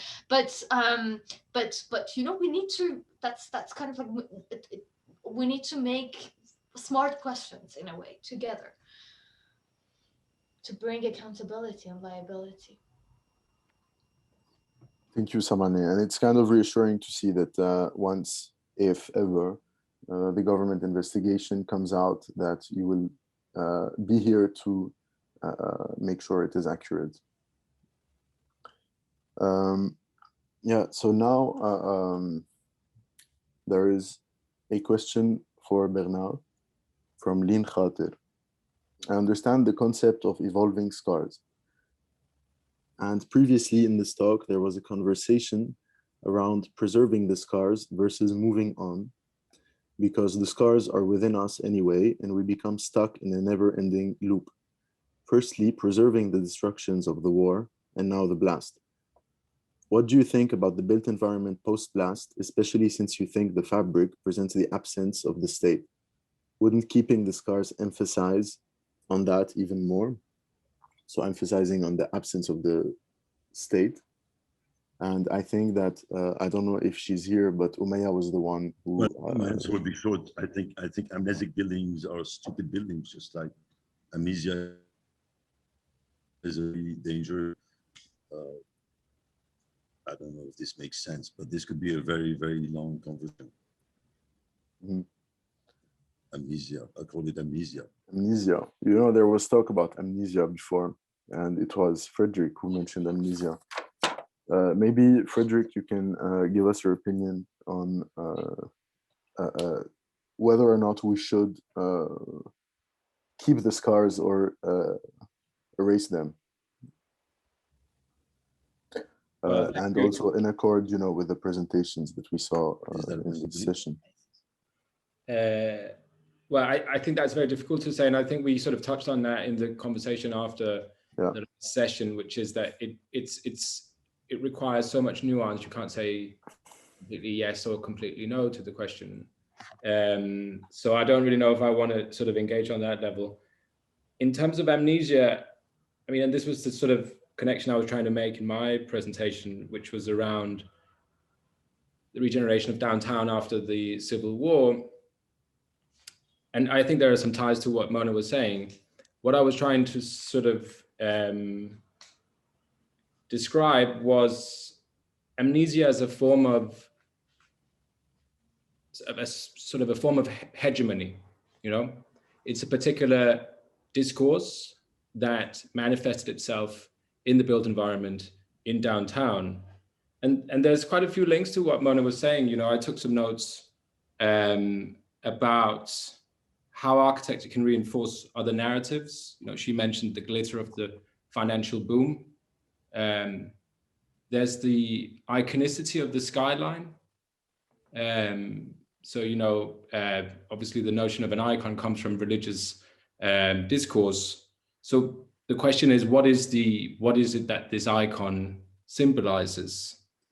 And the second question is, how do the icons in turn then get sort of sedimented into the psychogeography of the citizens that walk among them?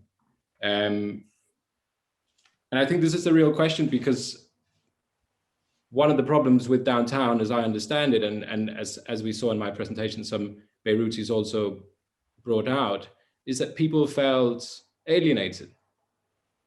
They didn't feel like they belonged there. And so the message that those icons send to them is that this is our space, you do not belong here.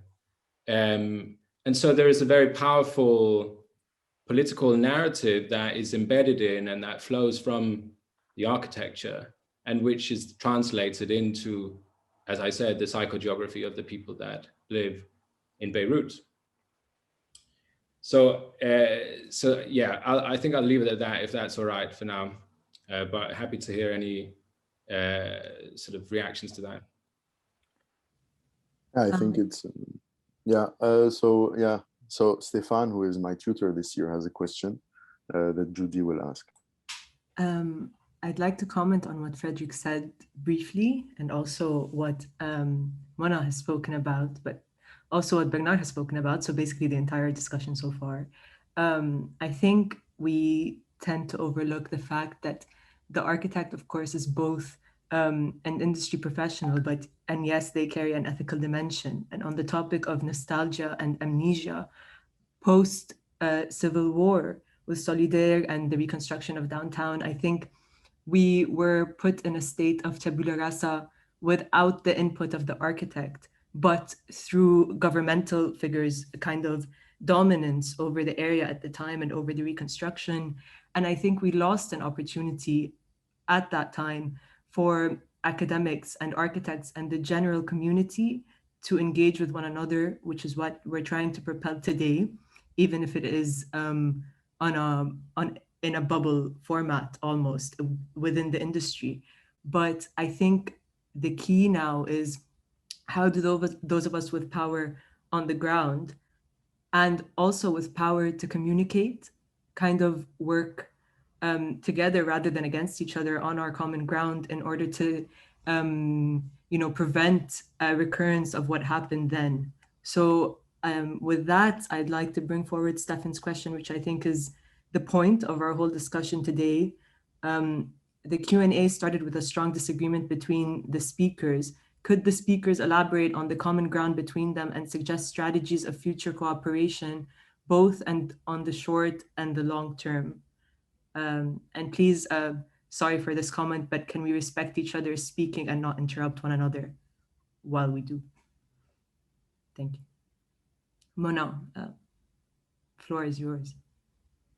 You want me to start? I will. It's not a problem. I'm going to say a couple of things.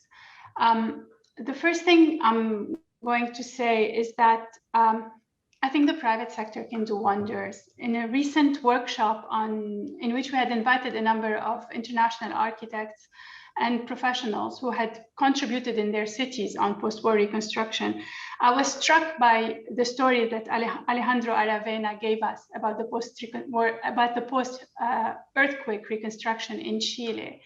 He told us that what people trusted the public sector was incredibly slow. And they needed a plan. They needed a story that would bring people on board. And so the party was a private contractor that actually hired Aravena to start a conversation in which he would listen to people affected by the blast, create a framework in which their voices would be heard, in which he would account for the kind of questions they had. And then he described strategies, which only he as a practicing architect could put on the table, and that those who have not worked for a long time as architects couldn't actually implement. And those strategies consisted of not allowing people to complain, but to actually discuss proposals. And he described the process in which in 80 days, every day they created a platform in the middle of the city on the ground, and they brought people and they created those conversations around the proposal. And I find this very inspiring because it responds to the way in which I think that change can only happen when there's an ecosystem in which different actors located in different positions can actually play their role. And I'm not apologetic about my position as an academic. I think it's a very important one. I think I have a responsibility to shape a discourse in the city and to make it seep and to influence.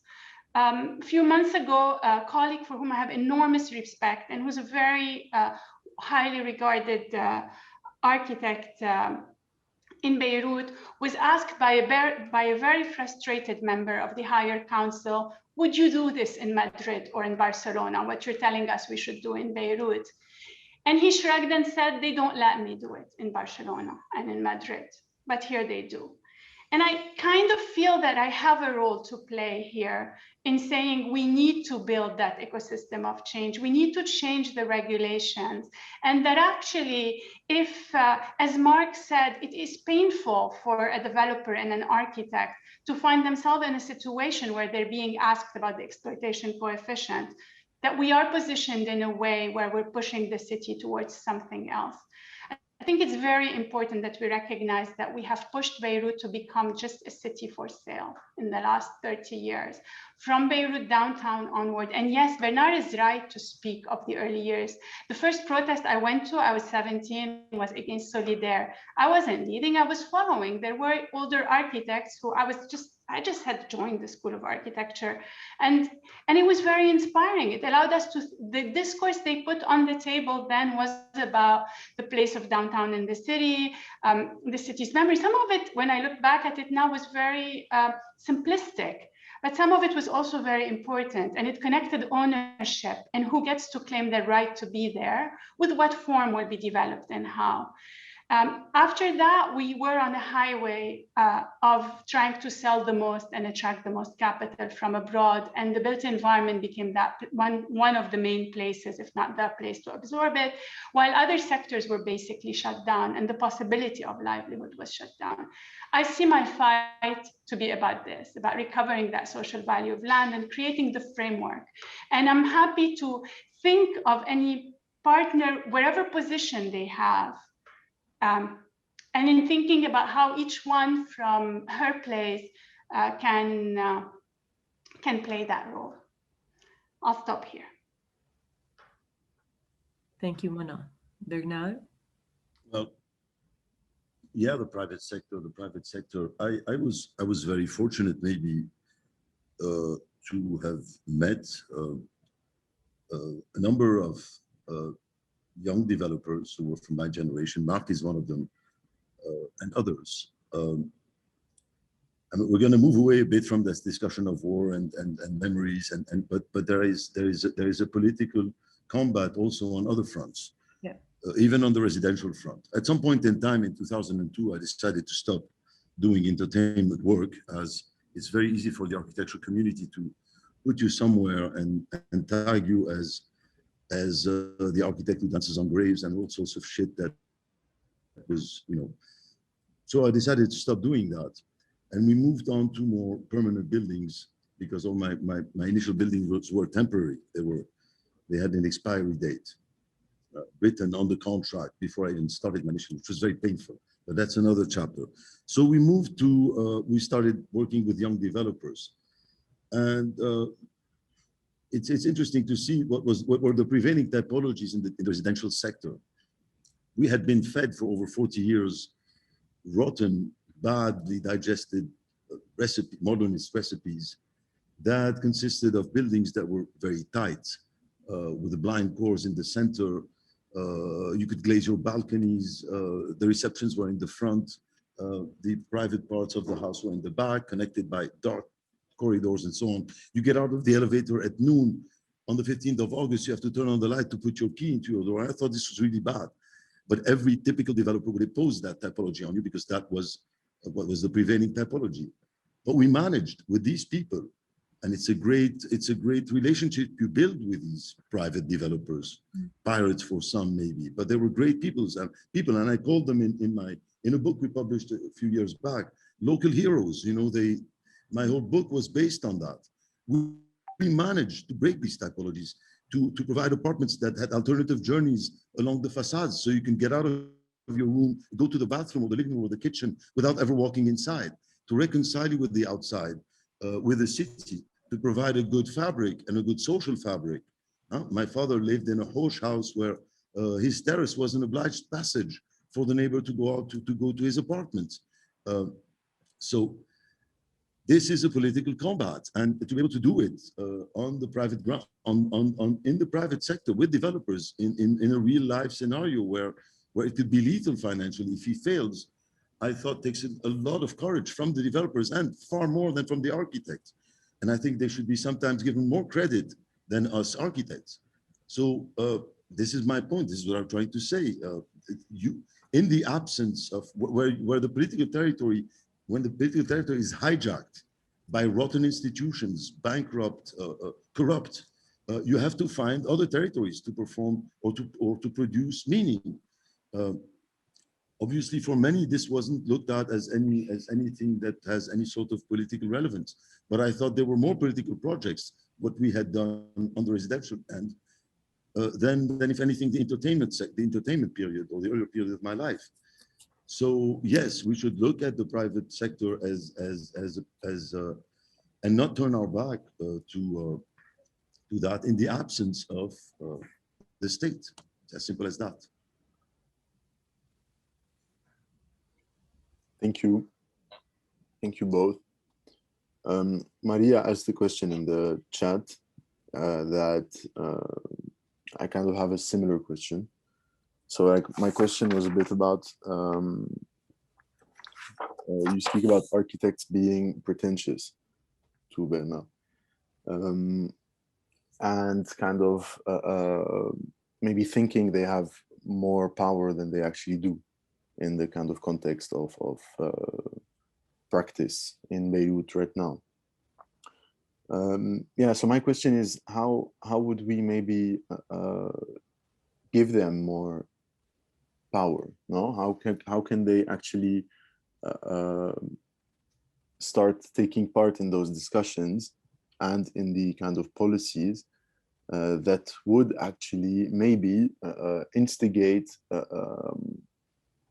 less unethical commissions and more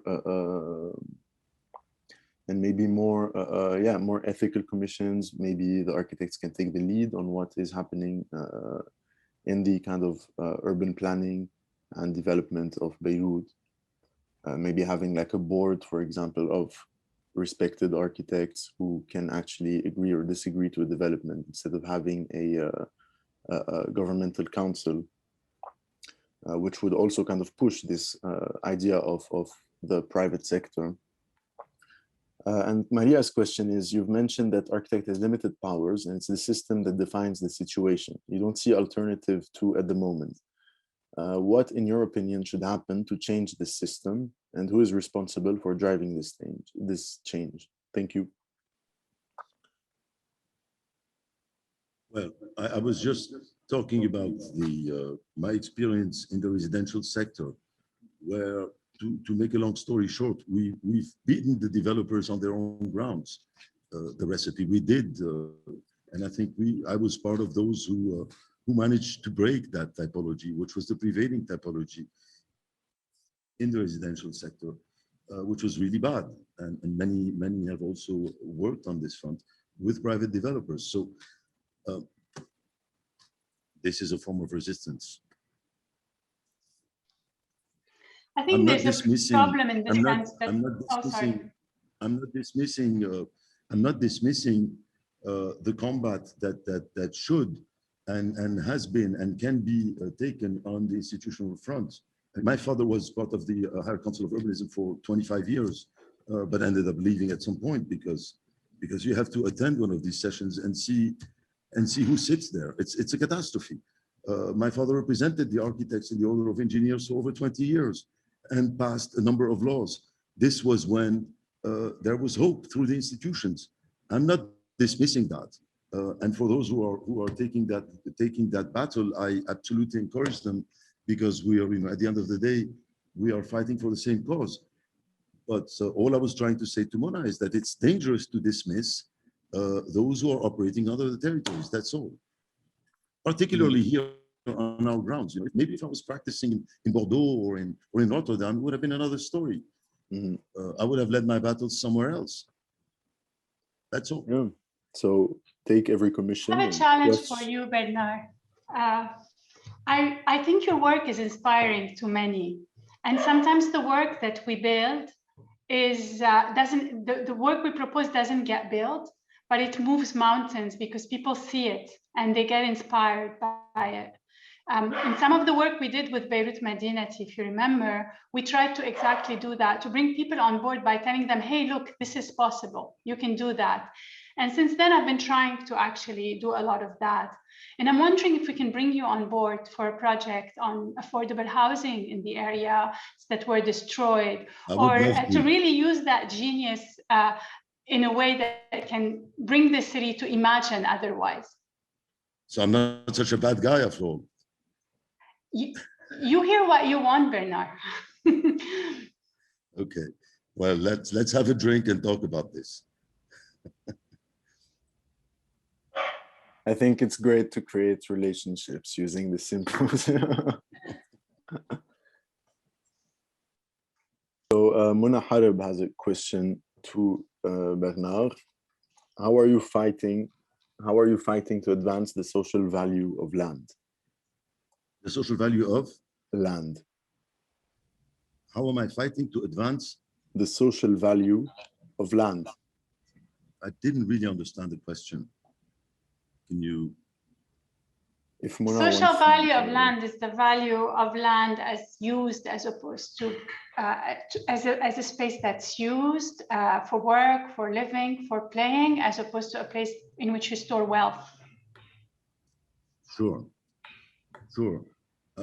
I think that I leave that battle to Mona. I will try to take it on other, because I do work also sometimes in the periphery of my practice. No, seriously, we're working right now on a piece for the Seoul Biennale, which is now the commission. So I do work every once in a while on things that are not necessarily an engagement in the sour realities that I deal with my developers and my clients within the limits of my practice. I do that. And I do write sometimes, and I do read sometimes, and I do these things. So and that's fine.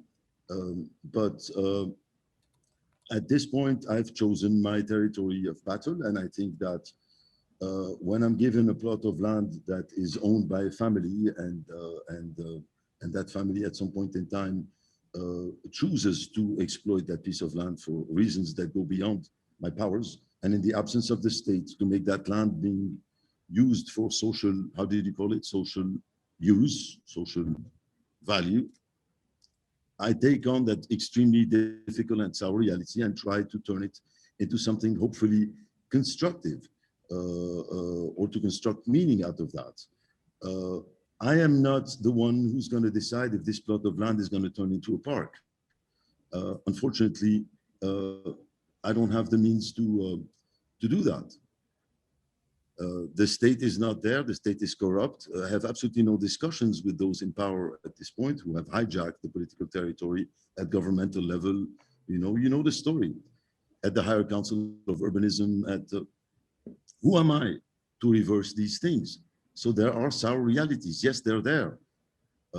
Where you would have loved to see a park or building that is public.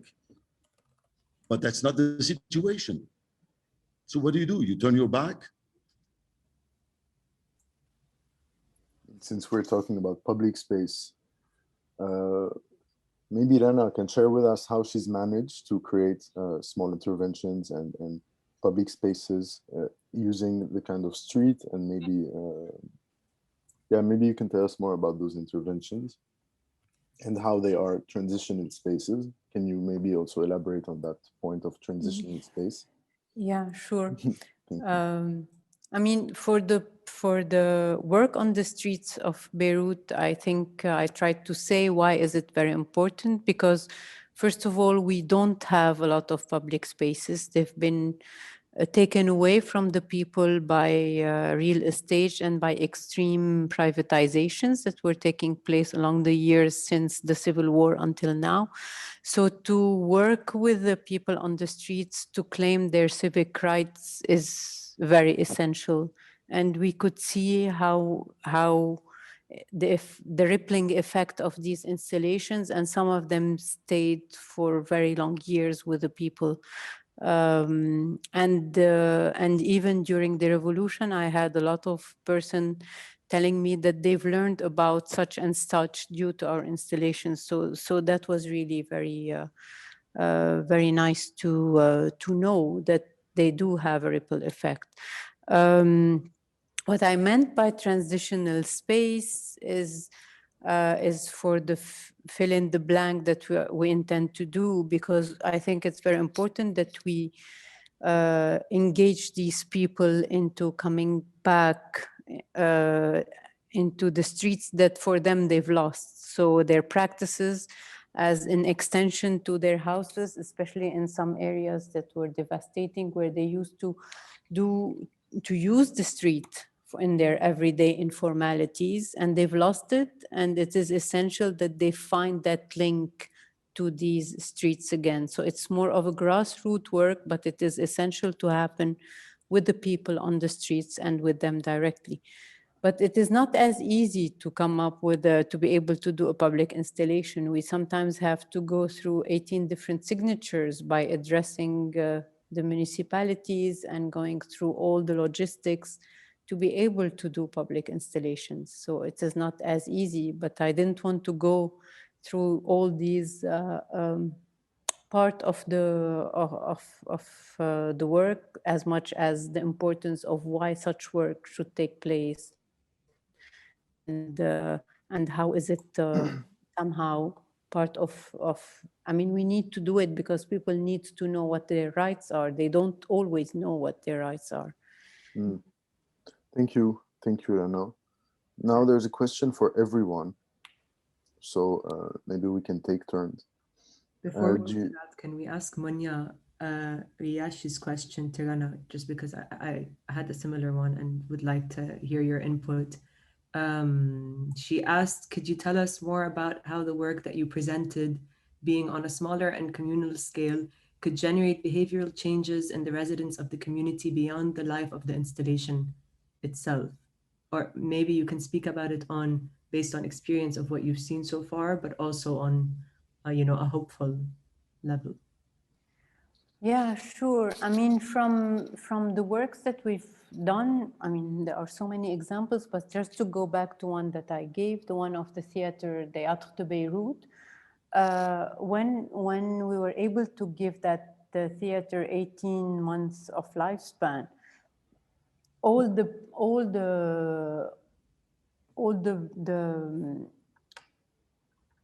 the play that took place were about that voice that they were afraid to lose.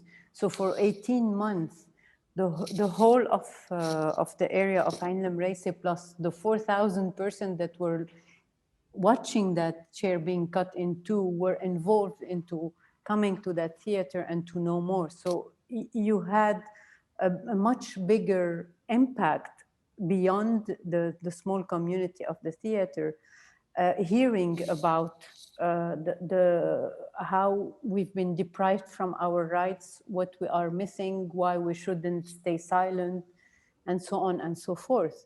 And it led to a small publication, and that publication was distributed, and in some places even it was purchased by some libraries to be able to sell them. So I do believe that even if it is, if the ripple effect sometimes is slow, but people are being able to claim better some of their rights in their own initiatives, and sometimes they come back to us.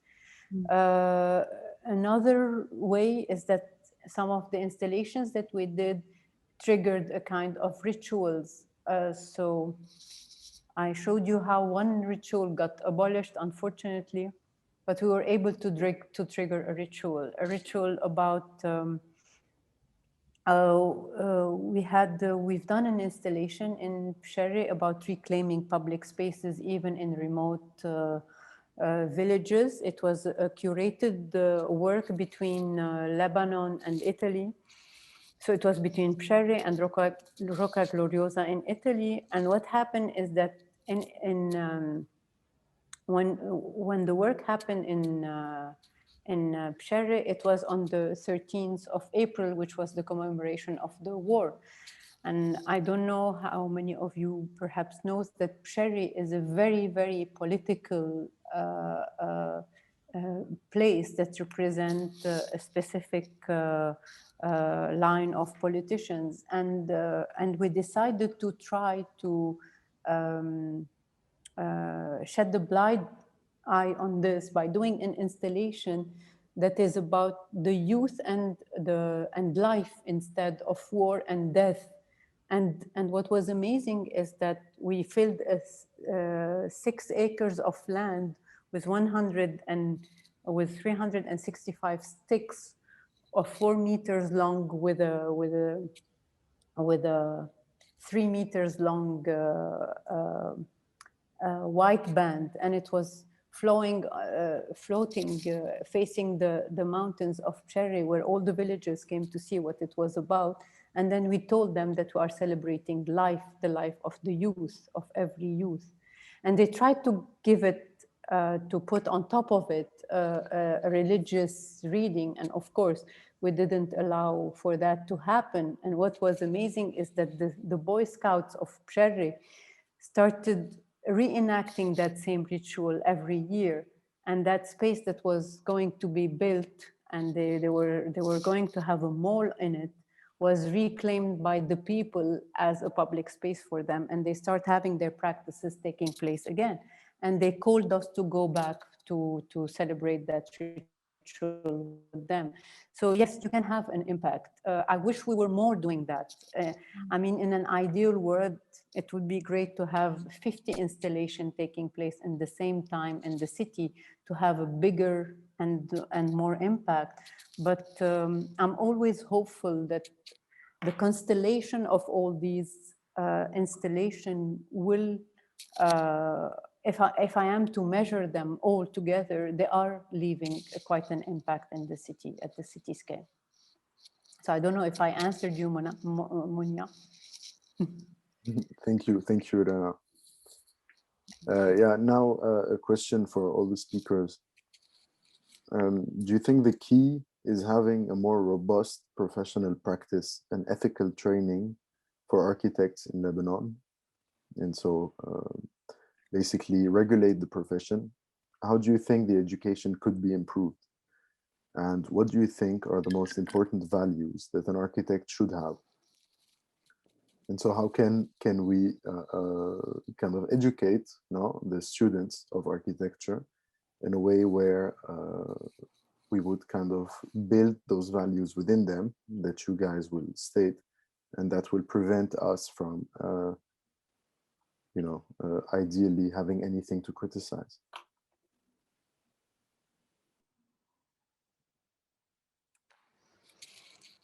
Maybe Samaneh, you can start. Sure. I think we have to take on the schools. We have to, but I'm a little bit unhappy about what the academic world in general has been producing or focusing on lately. I'll give you an example.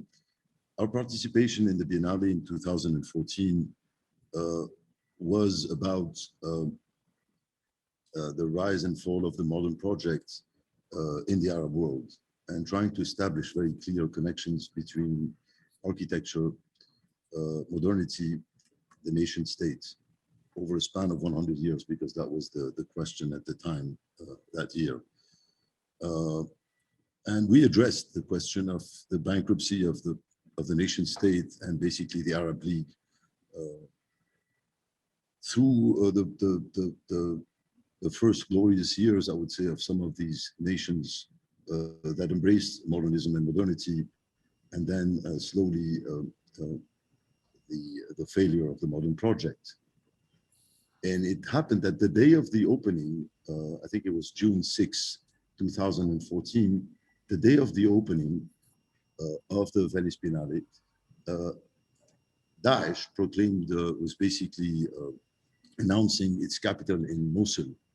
Literally that morning, every single newspaper across the planet had on its front page Daesh, which represented literally the end of the nation state and the complete failure of everything we were tackling. So it was literally right there and then. It's very interesting to see the architectural community take on this. There was absolutely no dialogue with one single architect throughout the Biennale about that. It's as if this Biennale was completely unpoliticized. Instead, there was a sort of a fetishistic, generally throughout the Biennale, look at modernism, which I think was very degrading for the modern project, but totally apolitical. I have a problem with architecture schools. I have a problem with architectural critics in general. I'm not attacking anyone at this point. I'm just saying it's a general trend.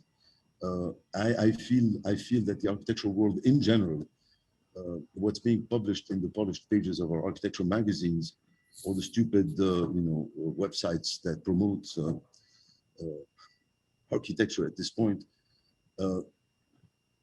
it's completely apoliticized.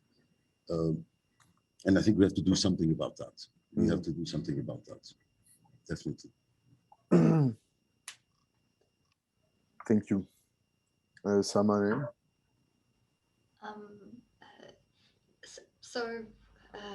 Of course, our many of us in forensic architecture come from the discipline of architecture. That's our training.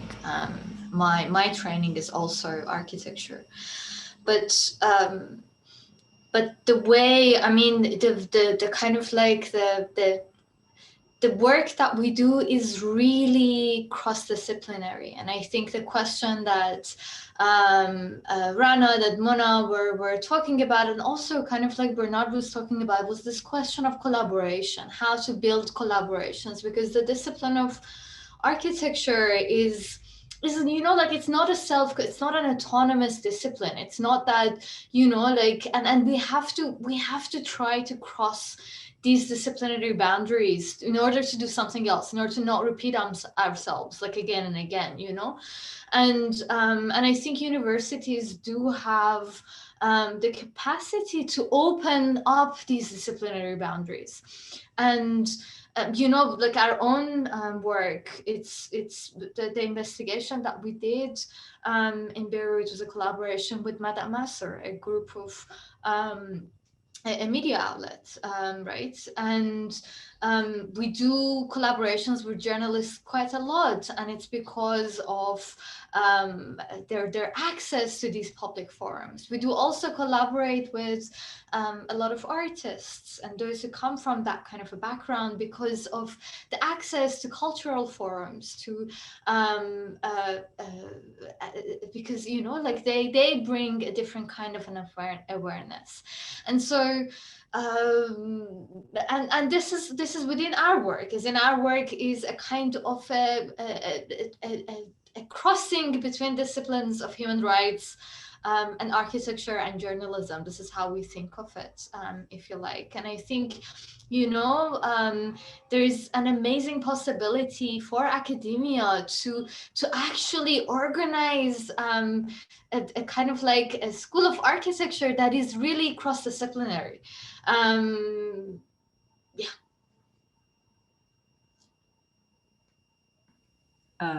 Riyad is missing, but thank you, Samaneh.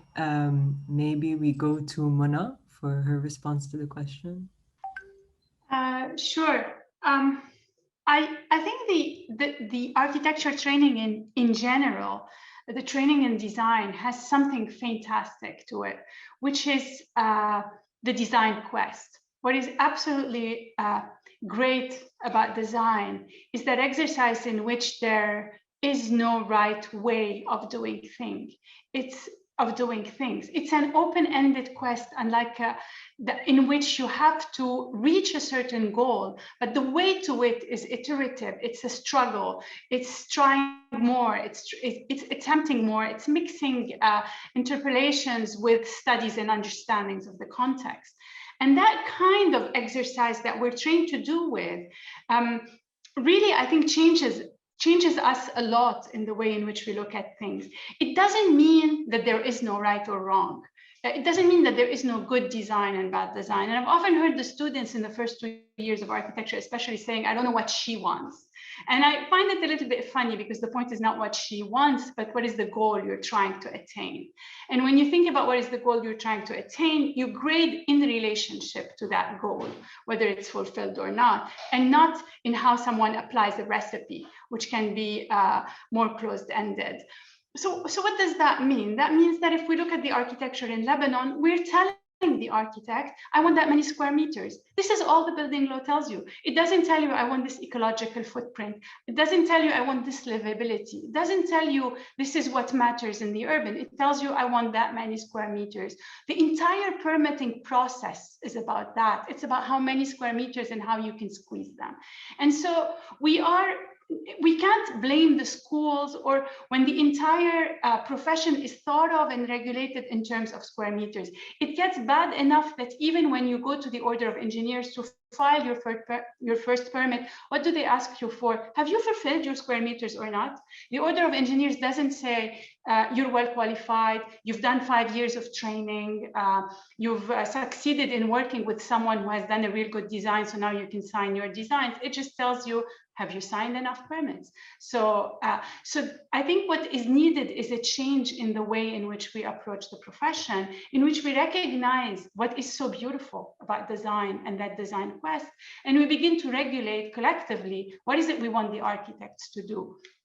And here I think we do have a very important role to play, because we live in a country in which we have no custodian of the common good.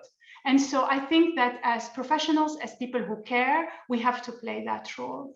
And so for me, if I wanted to say what would make things better, I would say that it would really make things better if there was a very strong ecosystem of many professionals who speak the same values. They don't have to say the same words, they don't have to have the same goals, but they have to speak the same values, and then that we work really hard to change the regulatory environment and build the kind of framework that can allow for good building. But we don't have to wait for the state.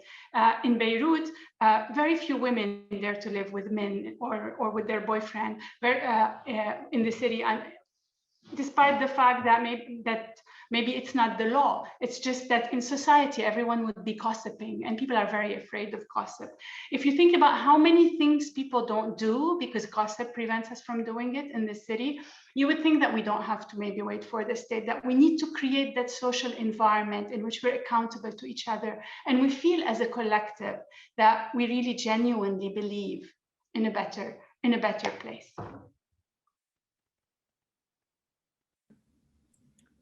Thank you, Rana. Would any of the other speakers like to, Rana?